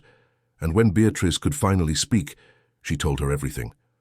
About Edward being the owner of the restaurant, about him hiding it for months, about feeling betrayed and manipulated. Frances listened in silence, just holding her friend's hand, offering her presence as comfort. When Beatrice finished, exhausted and with no more tears to cry, Frances finally spoke, her voice gentle but firm. "Look, I'm not going to tell you what to do. I'm not going to say he was right to hide it or that you're wrong to be angry. But I will tell you one thing. You need to decide what really matters to you, He lied, yes, it was wrong, yes, but his feelings for you, do you really think they were a lie? Because from everything you've told me these past few months, it sounded very real. I don't know what's real anymore, Fran. How can I know? You know him. You know how he treats you, how he looks at you, how he talks about you. You can't fake that for so long. So ask yourself, besides this lie, do you believe he loves you?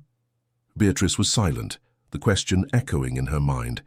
She thought of Edward, of the way he looked at her, of how he held her hand at the doctor's appointments, of how he cried in that room he had kept locked for years, of how he said she made him feel alive again. Could all of that be a lie? Could someone fake it so well? But even if it was true, how could she forgive that omission? How could she build a relationship on a cracked foundation? I need time, Beatrice said finally, her voice hoarse from crying. I need time to think, to process all of this. Then take that time, and in the meantime take care of yourself, because no matter what happens with him, you still have you, and you still have your dreams. Beatrice nodded, grateful for her friend, and dragged herself to her room. She lay on the bed without changing her clothes, without washing her face, without doing anything but closing her eyes and wishing the world would stop spinning for a few moments. And eventually, exhausted from feeling so much, she fell into a heavy, dreamless sleep. The following days were a painful blur. Beatrice didn't go back to the Bianco terrace. She called Mark and told him she was quitting, that she wouldn't be back. He tried to convince her to reconsider, but she was firm. She couldn't work there knowing that every table, every corner, every detail of that place belonged to Edward. It was too late to separate things. She started looking for work at other restaurants, taking shifts wherever she could, working in late-night bars, in diners, anywhere that would hire her without too many questions. She avoided going near Park Avenue, avoided any place where she might run into him. And she tried not to think about the treatment she had abandoned midway, the appointments she had missed, Dr. Campos who called, concerned, asking what had happened. Beatrice couldn't answer. How could she explain that everything had fallen apart? That the man paying for her treatment had lied about something fundamental? That she could no longer distinguish what was real from what was convenience? It was 2 weeks after the fight, on a morning when Beatrice woke up feeling violently nauseous, that a suspicion began to form in her mind. She ran to the bathroom and threw up everything in her stomach, then knelt on the cold floor, her forehead resting against the cool porcelain of the toilet, her heart racing with a mix of hope and terror. Was it possible? She waited a few hours until the pharmacies opened, then went out and bought 3 different pregnancy tests. She returned home with trembling hands, locked herself in the bathroom, and took all 3 tests. Then she sat on the floor and waited for the longest minutes of her life.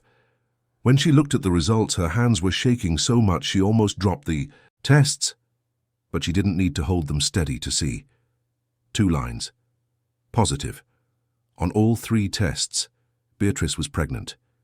She began to laugh and cry at the same time, a chaotic mix of emotions overwhelming her. She was pregnant. Finally, after wanting it for so long, after fighting so hard, after dreaming so much, she was pregnant. The baby she had longed for her entire life was growing inside her at that very moment. It was a miracle. It was everything she had ever wanted. But at the same time, it was complicated, it was terrifying. Because this baby was also Edward's, at least in the sense that the treatment happened thanks to him. And now she was alone, estranged from him, not knowing how to handle the situation. Should she tell him? Did he have a right to know? Or should she just move on alone, as she had always planned to do anyway?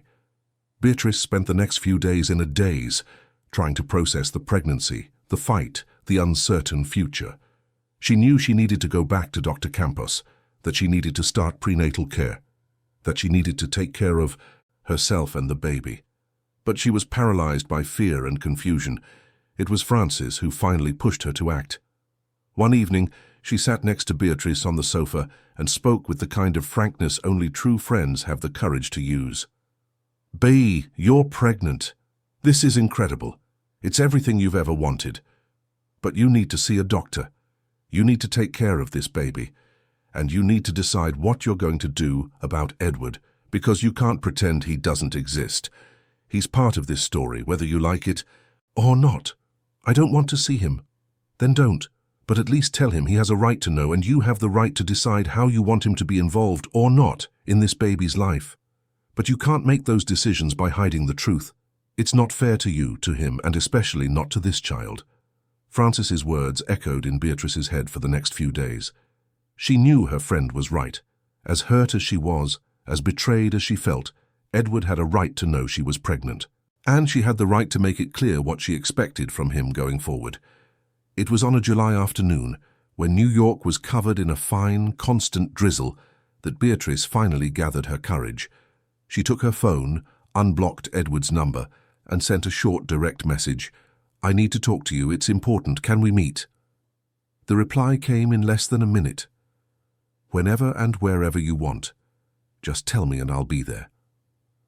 They agreed to meet at the same cafe on Fifth Avenue, where they had met for the second time months ago, when Beatrice had decided to accept his help. It seemed fitting in a way. A circle closing. Beatrice arrived first. She chose the same table in the back, away from the windows, and ordered a chamomile tea. Her hands trembled as she held the hot cup, and she had to take several deep breaths to calm herself. When she saw Edward walk into the cafe, her heart gave a painful leap in her chest. He looked different, thinner, with deep dark circles under his eyes, his face pale as if he hadn't slept properly in weeks. But when his eyes met hers, Beatrice saw the same intensity, the same love she had always seen. And for a moment, just a brief moment, she wanted to run to him and let him hold her, let everything go back to how it was. But she couldn't. Not yet. Edward walked slowly to the table, as if afraid she would run away if he approached too quickly. He sat across from her, his hands on the table, visibly nervous. "Thank you for agreeing to see me. I didn't know if you would." Beatrice took a sip of her tea, more, to buy time than out of thirst. Then, without beating around the bush, she decided to get straight to the point. "I'm pregnant." The silence that followed was absolute. Edward was completely still, his eyes wide, his mouth slightly open, as if he couldn't process what he had just heard. Then slowly he began to tremble, not just his hands, his whole body, and Beatrice saw tears begin to stream down his face, silent and plentiful. "You are? You're pregnant?" "I am. I found out 2 weeks ago. I took 3 tests, all positive." Edward covered his face with his hands and began to sob, his shoulders shaking.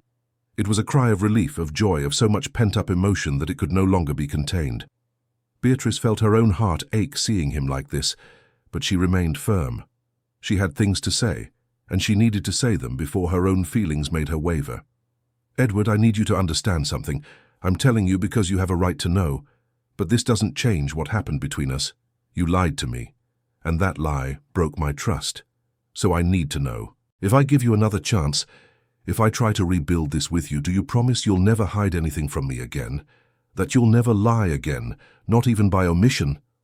Edward lowered his hands, revealing a red, tear-streaked face, but his eyes were more alive than Beatrice had seen them in weeks. "I promise. I swear on Laura's memory, on the child growing inside you, on everything that is sacred, I will never hide anything from you again. You will know everything. Every detail of my life, every decision I make. I will never give you a reason to doubt me again."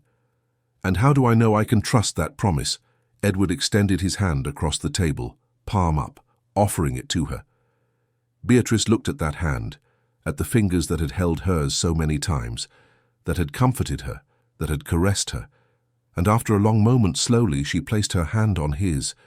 "Because I love you, because this child is the miracle I thought I would never have again, and because I would rather die alone than hurt you again. Beatrice, you and this baby are everything to me. You are my second chance, and I will not waste it." Tears finally began to fall down Beatrice's face as well. They were tears of pain, of hope, of fear, of love, all mixed in an impossible tangle. She squeezed his hand, feeling the familiar warmth, the firmness that had always made her feel safe. "Then don't waste it. Because I won't give you a third chance.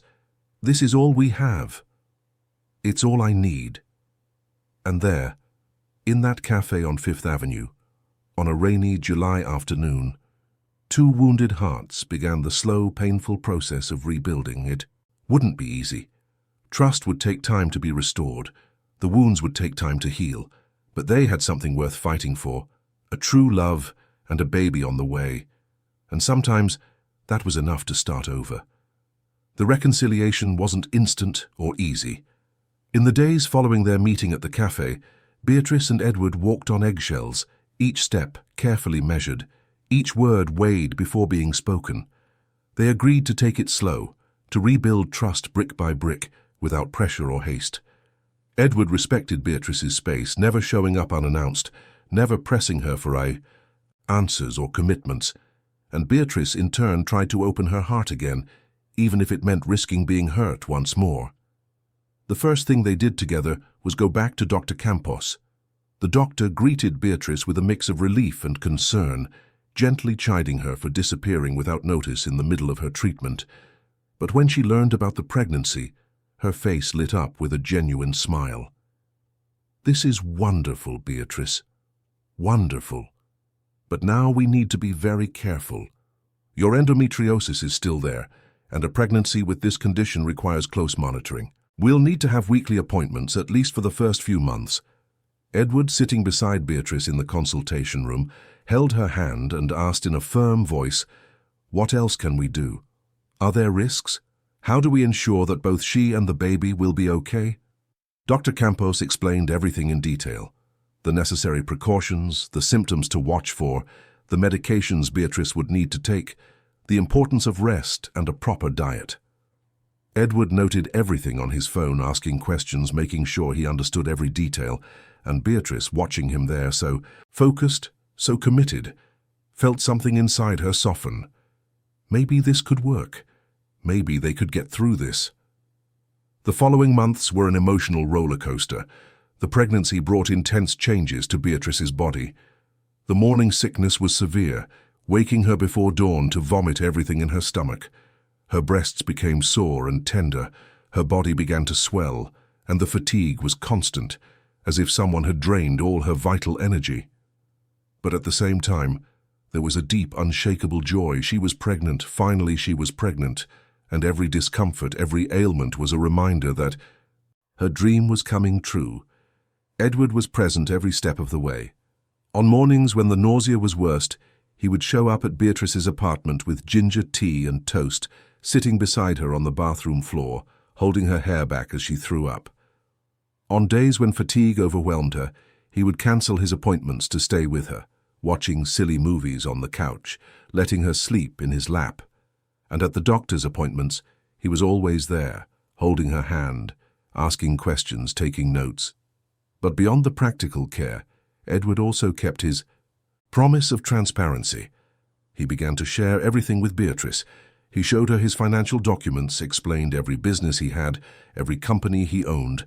He took her to his offices, introduced her to his partners and employees as the woman he loved and the mother of the child they were expecting. He opened up his life completely, holding no secrets, hiding nothing. And slowly, very slowly, Beatrice began to trust again. It was in August, when Beatrice was 3 months pregnant, that they had the first morphological ultrasound. Lying on the examination table, with the cold gel spread over, her belly that was just beginning to round, Beatrice held Edward's hand so tightly that his knuckles turned white.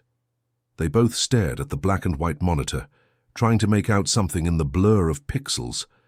The technician moved the transducer over Beatrice's belly, concentrating, until suddenly an image began to take shape. A small head, a tiny body, little arms and legs that were moving.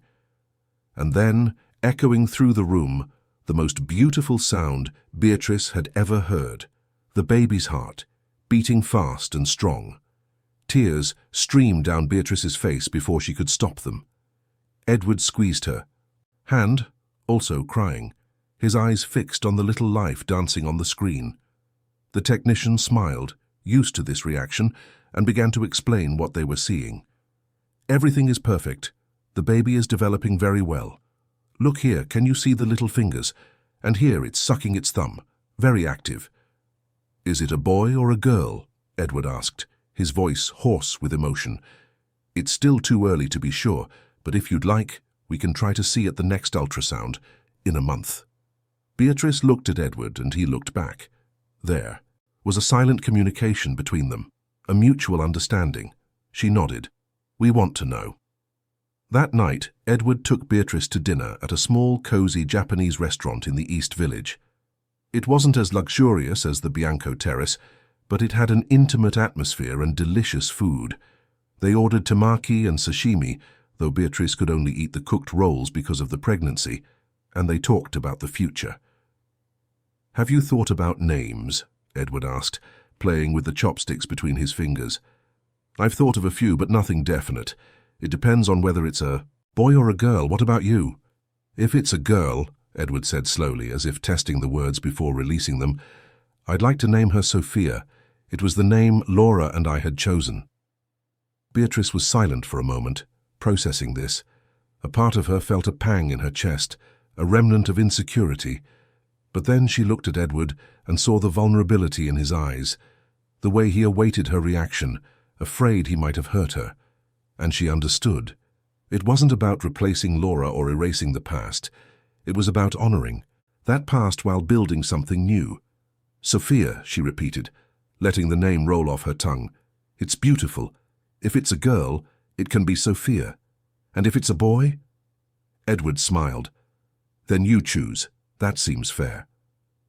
They finished their dinner talking about possibilities, laughing at absurd suggestions, imagining what the baby would be like. Would it have Edward's dark eyes or Beatrice's brown ones? His straight hair or the rebellious curls she had as a child? Would it be quiet or active, calm or full of energy? Each question was a way of building their future together, of imagining themselves as a family. When they left the restaurant, the night was cold and starry, a rarity for New York. Edward took off his coat and draped it over Beatrice's shoulders, even when she protested that she didn't need it. They walked hand in hand through the streets of the East Village, looking at the Japanese lanterns that decorated the streets, the little shops that were still open selling trinkets and imported sweets. It was there, in the middle of that brightly lit and lively street, that Edward stopped and turned to Beatrice. He took both her hands and looked deep into her eyes. "I know we're still rebuilding. I know you're still learning to trust me again, but I need to tell you something, and I need you to know it's true. You and this baby are everything to me. Everything. And I'm going to spend the rest of my life proving to you that I'm worthy of your trust, of your love." Beatrice felt her throat tighten with emotion. She released one of his hands and touched his face, her thumb caressing his cheek. "You're already proving it. Every day you're proving it. And I'm trying. Edward, I'm trying to leave the past in the past and focus on what we're building now. That's all I can ask for." They kissed there, under the colorful lanterns of the East Village, surrounded by people rushing by who didn't really see them, caught up as they were in their own world. And in that kiss there was promise, there was hope, there was the certainty that despite everything, they would find a way together. September arrived, bringing spring to New York. The trees began to blossom, filling the city with colors and fragrances, and Beatrice's belly was blossoming, too, growing each week, making it impossible to hide the pregnancy. She had to stop working completely, as the doctors recommended moderate rest due to her endometriosis. Edward insisted she move into his apartment, where she would be more comfortable and he could take better care of her. Beatrice hesitated at first, afraid of losing her independence, but Francis convinced her. "Girl, the man is offering you a better home, care, comfort, and you need that right now. It's not about losing independence, it's about accepting help when you need it, and you need it." So Beatrice packed her bags, said goodbye to the cramped apartment she had shared with her roommates for years, and moved into Edward's spacious apartment on Fifth Avenue. It was strange at first, walking through those large rooms, using that modern kitchen, sleeping in that king-sized bed. But Edward did everything he could to make her feel at home. He gave her the freedom to redecorate as she wished, insisted she use the office he had prepared for her writing, and never made her feel like she was invading his space. And slowly that apartment transformed into a home. Beatrice placed her plants on the windowsills, scattered her books on the shelves, hung photos on the wall. Edward started cooking dinners for them, something he hadn't done in years, and they established little routines: breakfast together, light walks in the afternoon when Beatrice felt up to it, movies on the couch at night. It was in October, at the 5-month ultrasound, that they found out the baby's sex. Dr. Campos smiled as she moved the transducer over Beatrice's now prominent belly. "Do you want to know?" "We do," they said in unison. "It's a girl, a beautiful, healthy girl." Beatrice started crying immediately, and Edward wasn't much better. A girl, Sophia. The girl he thought he would never have was finally coming, and Beatrice was going to be the mother of a girl. She would get to raise a daughter, give her everything she herself never had. That night, Edward made a special dinner. Lasagna, Beatrice's favorite dish. After dinner, he asked her to join him in the room that had once been her office. When Beatrice entered, she was speechless. Edward had transformed the space into a nursery. The walls were painted a soft shade of pink with small hand-painted gold stars on the ceiling. There was a white wooden crib in the center, with a mobile of delicate butterflies gently spinning above it, a comfortable nursing chair in the corner, a dresser with drawers full of tiny clothes, shelves with stuffed animals and children's books, and on the wall above the crib, in cursive gold letters, the name Sophia. "When did you do this?" Beatrice asked, her voice breaking with emotion. "Over the last 2 weeks. I wanted it to be a surprise. Do you like it?" Beatrice couldn't answer with words. She just turned and hugged Edward with all her might, crying into his chest, letting all the emotion overflow. Edward held her, kissing the top of her head, also moved. "Our girl will have everything," he whispered. "Everything you didn't have. Everything I lost. She will be loved, protected, cared for. And you will be an amazing mother. And you will be an amazing father." They stayed like that for a long time, embraced in the middle of that room prepared with so much love, imagining the little Sophia who would soon fill that space with life and laughter. And for the first time since the fight, Beatrice felt that everything was truly going to be okay, that they would make it, that they were a family. The following months passed with surprising speed. Beatrice's belly grew until she could barely tie her own shoes. Sophia's movements became stronger, vigorous kicks that sometimes woke Beatrice in the middle of the night. Edward loved to place his hand on her belly and feel his daughter move, talking to her, telling her stories, playing music for her. Beatrice started writing again, now more frequently. The office, transformed into a nursery, had been replaced by a cozy corner on the balcony, with a comfortable armchair and a side table. There she wrote poems for Sophia, letters about everything she wanted her daughter to know, lullabies she made up and hummed to her belly. Edward, keeping his promise, contacted people in the music industry. He presented Beatrice's compositions to a well-known producer who was impressed by the sensitivity and authenticity of her lyrics. "She has real talent," the producer told Edward. "If she wants, we can record some songs, try to get them into soundtracks, maybe even put together an album, but only if she wants to, no pressure."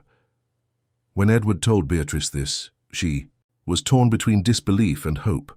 She had always dreamed of something like this, but never believed it was possible. And now, thanks to Edward, thanks to his love and support, that dream was within reach. "I'll think about it," she said, instinctively touching her belly. "After Sophia is born, we'll see. For now, I just want to focus on bringing her into the world safely." Edward agreed, but Beatrice knew he wouldn't let that opportunity die. He believed in her in a way she was still learning to believe in herself, and that meant the world. It was in November, when Beatrice was 8 months pregnant, that Edward surprised her with something else. He took her to see a project he had been developing in secret, a transformation of the Bianco Terrace. The restaurant, which had previously catered exclusively to high-end clients, now had an entire floor dedicated to a social program. Every Sunday, the space turned into a community outreach center, offering free meals to vulnerable families, especially single mothers and children. "I called it the Sophia Project," Edward explained, watching Beatrice's reaction. "Because you were the one who taught me that there are people serving others' happiness, while their own is forgotten. I want to change that. I want this place to be about welcoming, not just serving."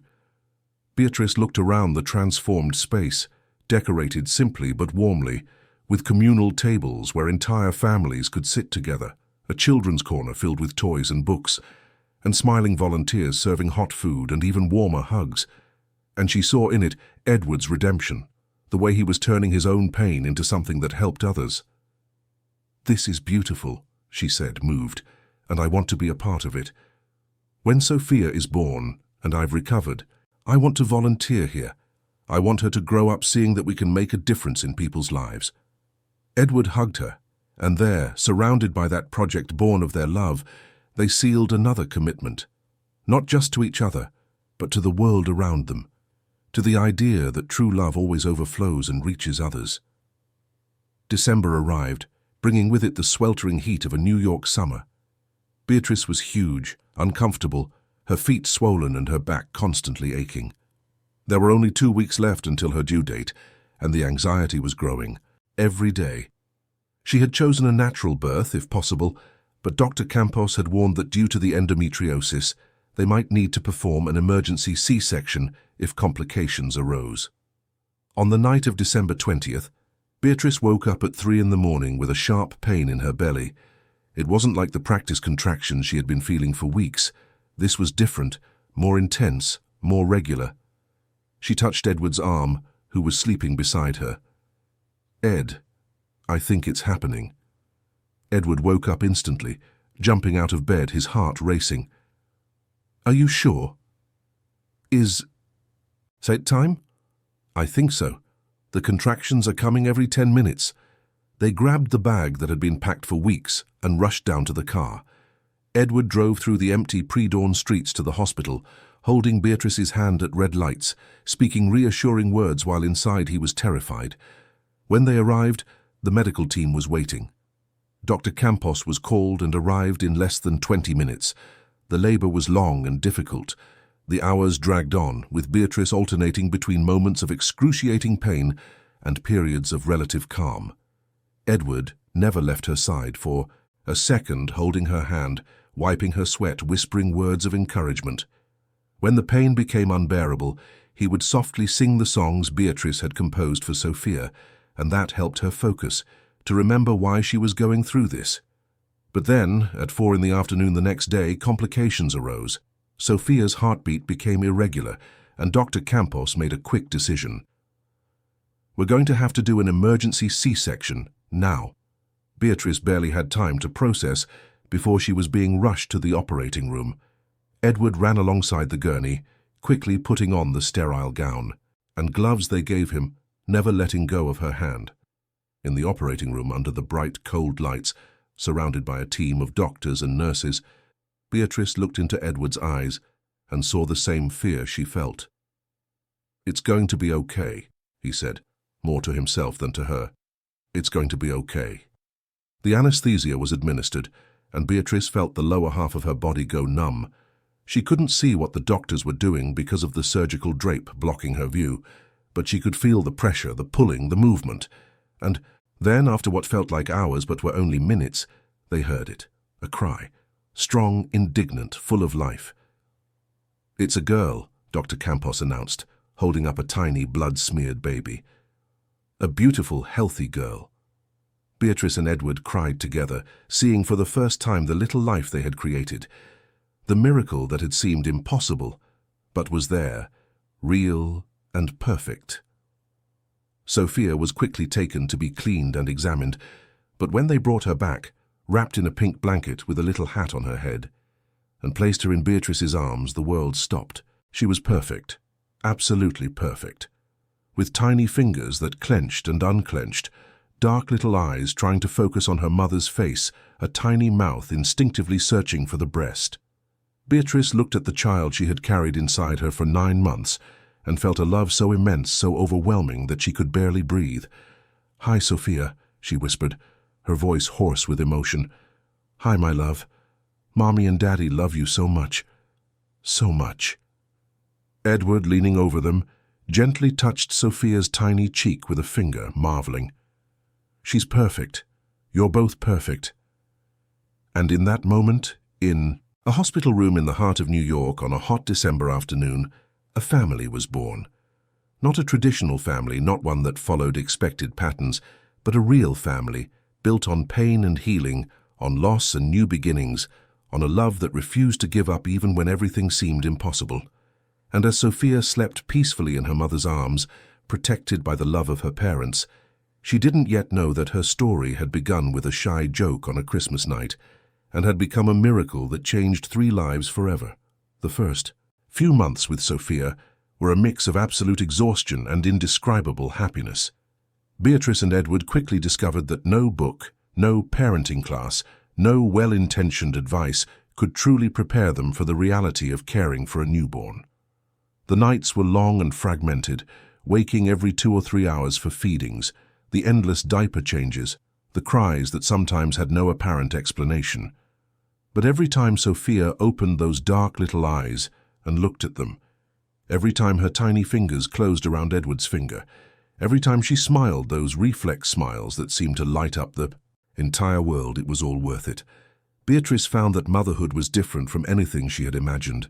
It was harder, more exhausting, more challenging than her romantic dreams had painted.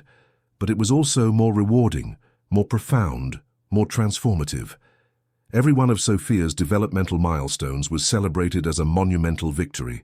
The first time she fixed her gaze on an object, the first time she grasped a toy, the first conscious smile that lit up her little face at 2 months old. Edward proved to be a dedicated father in a way that surprised even Beatrice.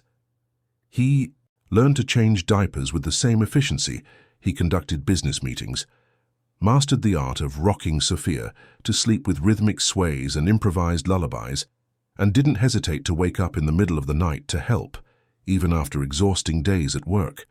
Beatrice would watch him singing to Sophia as he rocked her, and she saw not just a man who loved his daughter, but a man who had finally allowed himself to live again, who had finally made peace with his past and embraced the present with all its imperfections and beauties. A routine gradually established itself.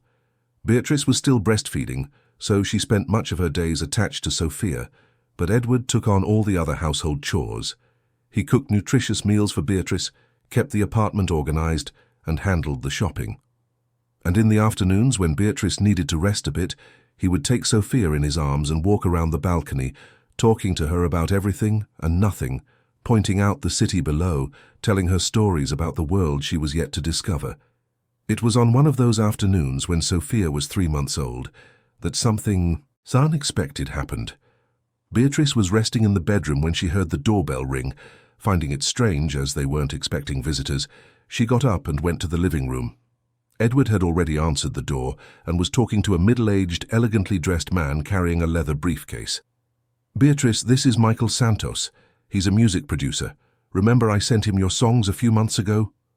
The producer smiled and extended his hand to Beatrice. "It's a pleasure to meet you in person. Edward showed me your compositions a few months ago and I was very impressed. But when I heard you'd had a baby, I didn't want to bother you. I came here today because I couldn't get your songs out of my head, especially the lullabies you wrote for your daughter. They're beautiful, sensitive, authentic, and I'd like to propose something." Beatrice sat on the sofa, still a bit stunned, as Michael opened his briefcase and took out some documents. "I want to produce an album of your songs, an album of lullabies, but not the traditional generic kind.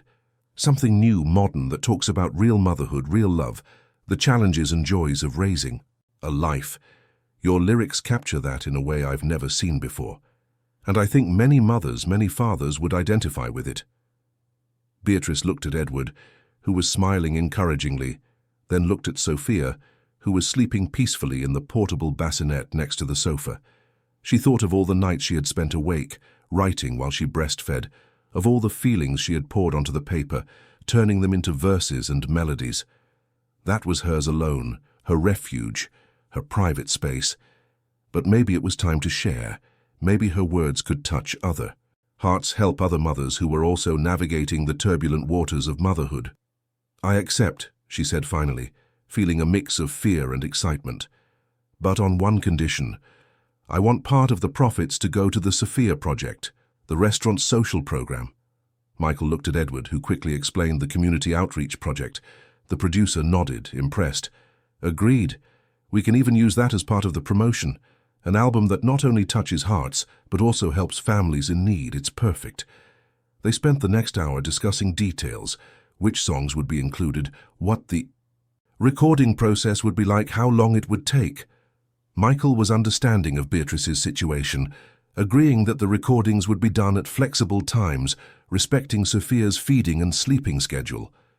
When he finally left, Beatrice sat on the sofa, still processing what had just happened. Edward sat beside her, taking her hand. Are you okay? I'm in shock. Is this really happening? They're going to record my songs? They are. Because you have talent, Bea. An enormous talent that deserves to be seen and heard by the world, and I'm so proud of you. Beatrice leaned against him, resting her head on his shoulder. None of this would be possible without you. You believed in me when I didn't even believe in myself. You gave me not just the resources, but the confidence. How can I ever thank you for that? You already have. Every day, with your smile, with your love, with our daughter. You gave me a family, Bea. You gave me a reason to live again. I should be the one thanking you. They stayed like that for a moment, embraced on the sofa, listening to the soft sounds of Sophia sleeping, feeling the comfortable weight of each other's presence. And Beatrice realized that this was happiness, not the artificial, perfect happiness of fairy tales, but real happiness, built on overcome challenges, on forgiveness given and received, on conscious choices to stay even when it would have been easier to leave. The album recordings began in March when Sophia was 4 months old. Michael rented a small but well-equipped studio in Williamsburg, and Beatrice went there 3 times a week, always accompanied by Edward and Sophia. While she recorded, Edward would stay in the waiting area with the baby, playing with her, changing diapers, and giving her bottles of breast milk that Beatrice had expressed before leaving home. The recording process was a revelation for Beatrice. She discovered she loved being in the studio, experimenting with different arrangements, working with talented musicians who brought her compositions to life. Michael was a demanding but respectful producer, always asking for her opinion, never imposing changes she didn't agree with. And slowly, the songs Beatrice had written on sleepless nights transformed into something bigger, more polished, more universal. There was one song in particular that deeply touched everyone in the studio. It was called The Christmas Joke, and it told the story of a waitress who made jokes to hide her pain, of a man who had lost everything and found hope again, of an unlikely encounter on a Christmas night that changed 2 lives. It wasn't hard to guess it was autobiographical, but Beatrice had written it in a way that anyone who had ever felt invisible, who had ever hidden sadness behind a smile, could identify with. When Michael heard the final version, with its soft piano and delicate violin arrangements, he was silent for a long moment. Then he discreetly wiped his eyes and said, "This is going to be the title track. No doubt. It's too beautiful to be just another song on the album." The album was finished in June, exactly 6 months after Sophia's birth. Beatrice held the physical copy of the CD in her hands, looking at the cover, which showed a photo of her with Sophia in her arms, both bathed in golden light, with the title in elegant letters, The Christmas Joke, Songs of Love and New Beginnings. It was surreal. Just a year and a half ago, she was a waitress with no prospects, her dreams tucked away in an old notebook. And now she had an album, a daughter, a true love, a life that seemed to have been pulled from dreams she hadn't even dared to dream. The album launch took place in July, with an intimate event at the Bianco Terrace itself. Edward insisted on holding the event there, where it all began, as a way of closing the circle. The room was decorated with simple elegance, and the guests were a mix of important people from the music industry, friends, restaurant staff, and families who participated in the Sophia project. Beatrice took to Indi, the small stage set up for the occasion, with Sophia in her arms and Edward by her side.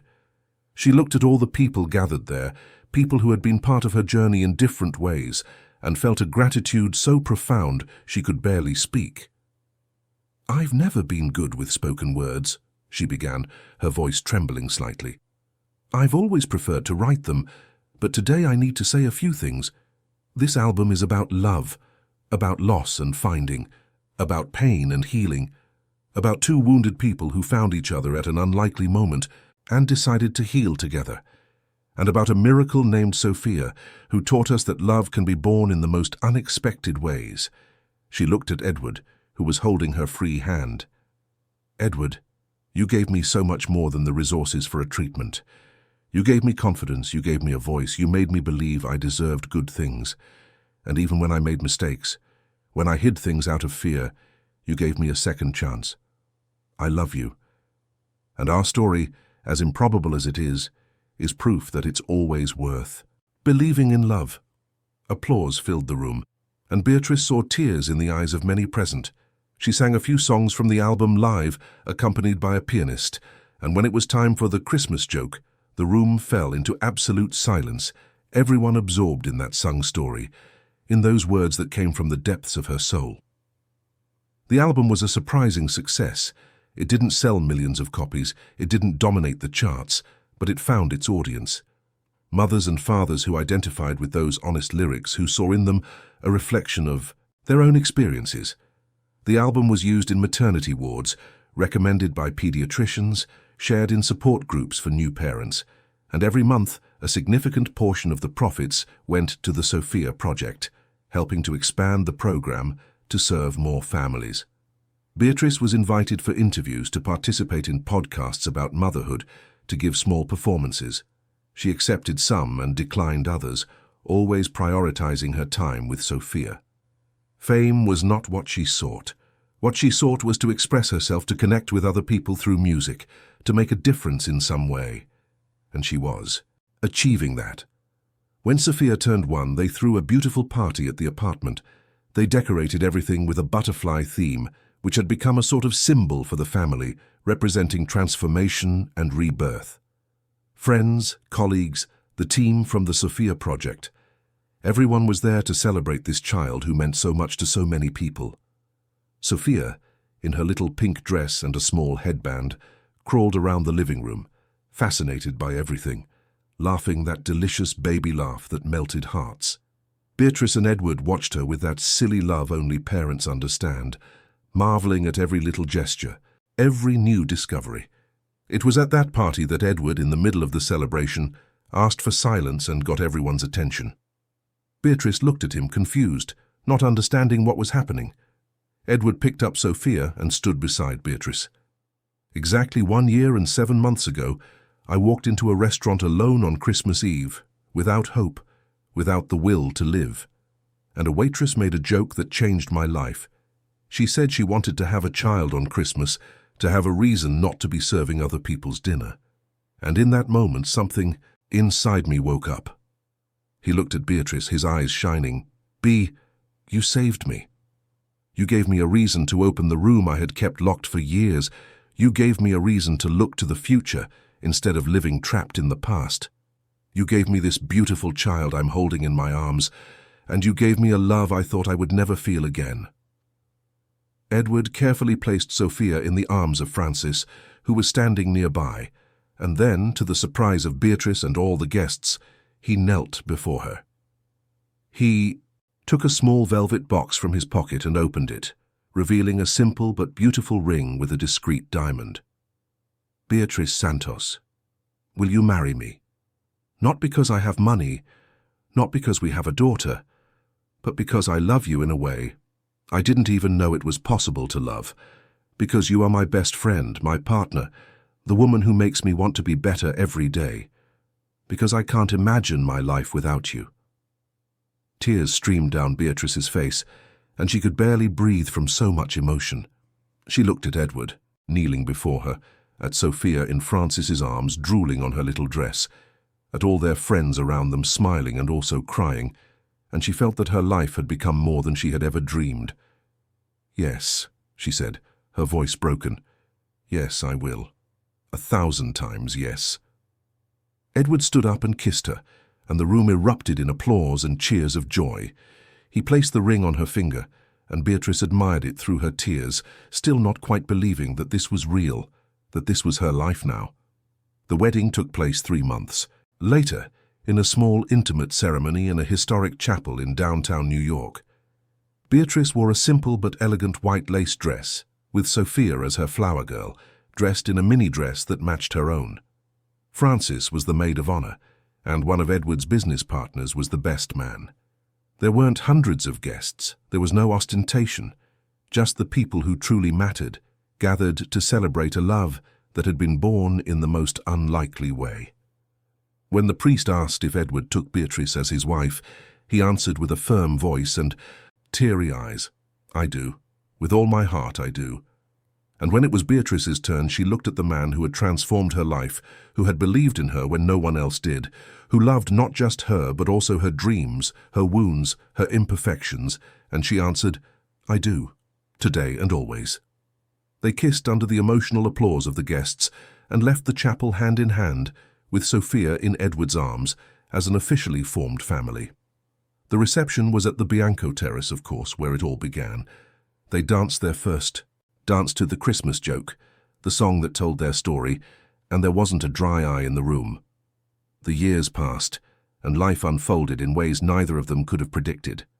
Beatrice released 2 more albums, both well received.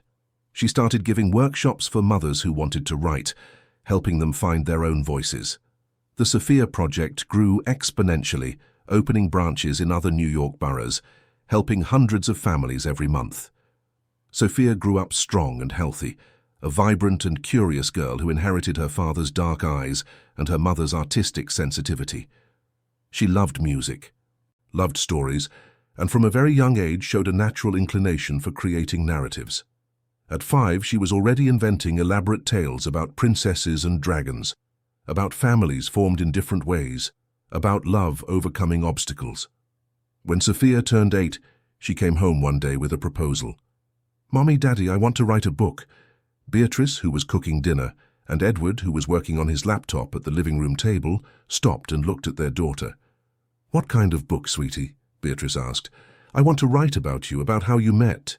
You always say it was with a joke on Christmas, but you never tell the whole story. I want to know everything and write a children's book. Can I?" Beatrice and Edward exchanged a look, surprised and moved. They hadn't expected Sophia, so young, to want to tell their story. But Edward smiled and nodded. "Of course you can, Princess. We'll tell you everything, every detail." And so, for months, Sophia interviewed her parents. She asked questions about how they felt when they first saw each other, about the obstacles they faced, about how their love grew despite the difficulties. Beatrice and Edward answered honestly, adapting the heavier details to be appropriate for a child, but keeping the essence of the story, 2 wounded hearts that found each other and decided to heal together. Sophia wrote and illustrated the book with her mother's help. She called it The Christmas Joke, an Unlikely Love Story. Michael, the producer who had released Beatrice's albums, offered to help publish the children's book. And when it was finally released, with colorful illustrations and a sweet but profound narrative, it became a success among children and adults. The book was about a waitress named Bella who served others happiness but didn't have her own, and a man named Theo who had lost his family and didn't know how to live again. It told how they met on a Christmas night, how Bella's shy joke sparked something in Theo, how together they faced fears and challenges, and how they created a beautiful family full of love. It was a story about second chances, about hope, about never giving up on believing in miracles. The book began to be used in schools to teach about different types of families, about overcoming adversity, about empathy. Sophia, at just 10 years old, was already a published author, and Beatrice couldn't be prouder. She saw in her daughter not just a continuation of herself, but an improved version, more confident, more daring, a version that had grown up knowing she was loved, that her dreams mattered, that she could achieve anything. One December evening, on the eve of the 10th Christmas since Beatrice and Edward met, the family was gathered in the living room of their apartment. The Christmas tree was decorated with ornaments Sophia had made at school, with family photos hanging among the colorful baubles. Wrapped presents were scattered under the tree, and the smell of French toast filled the air from the kitchen, where Beatrice was preparing their Christmas Eve dinner. Sophia was on the sofa with Edward, reading excerpts from The Christmas Joke aloud to him, even though he had already read it 1,000 times. Edward listened attentively, as if it were the first time, asking questions, laughing at the funny parts, getting emotional at the touching moments. Beatrice paused in the doorway for a moment, just watching. Her husband and her daughter, so alike with those dark eyes so connected. The illuminated tree casting dancing shadows on the walls, the low sound of Christmas music playing on the radio, and she felt a gratitude so deep she had to lean against the doorframe. 10 years since that night when she served a lonely man and made a silly joke about having a child on Christmas. 10 years since their lives intertwined in an impossible and improbable way. And look where they were now. With a family, with careers they loved, with a purpose that went beyond themselves.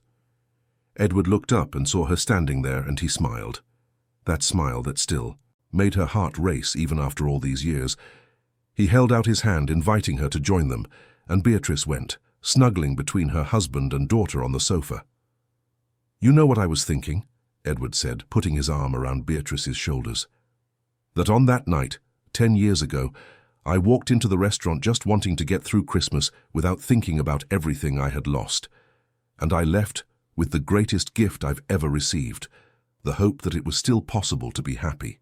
And I was there thinking I was going to spend another Christmas alone serving other people's joy," Beatrice added.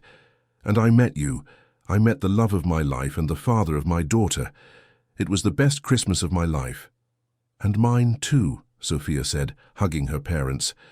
"Because that's the day you started the story that brought me into the world. So every Christmas is special to me, because that's when it all began." The three of them held each other in an embrace, while the city outside prepared for another Christmas, while families gathered around bountiful tables, while life continued its constant flow. But inside that apartment on Fifth Avenue, inside that tight hug, time seemed to stand still. And Beatrice, looking at her family, at the life she had built from a shy joke and an impossible wish, knew with absolute certainty that all the suffering, all the pain, all the tears had been worth it. Because in the end, love was always worth it. Always.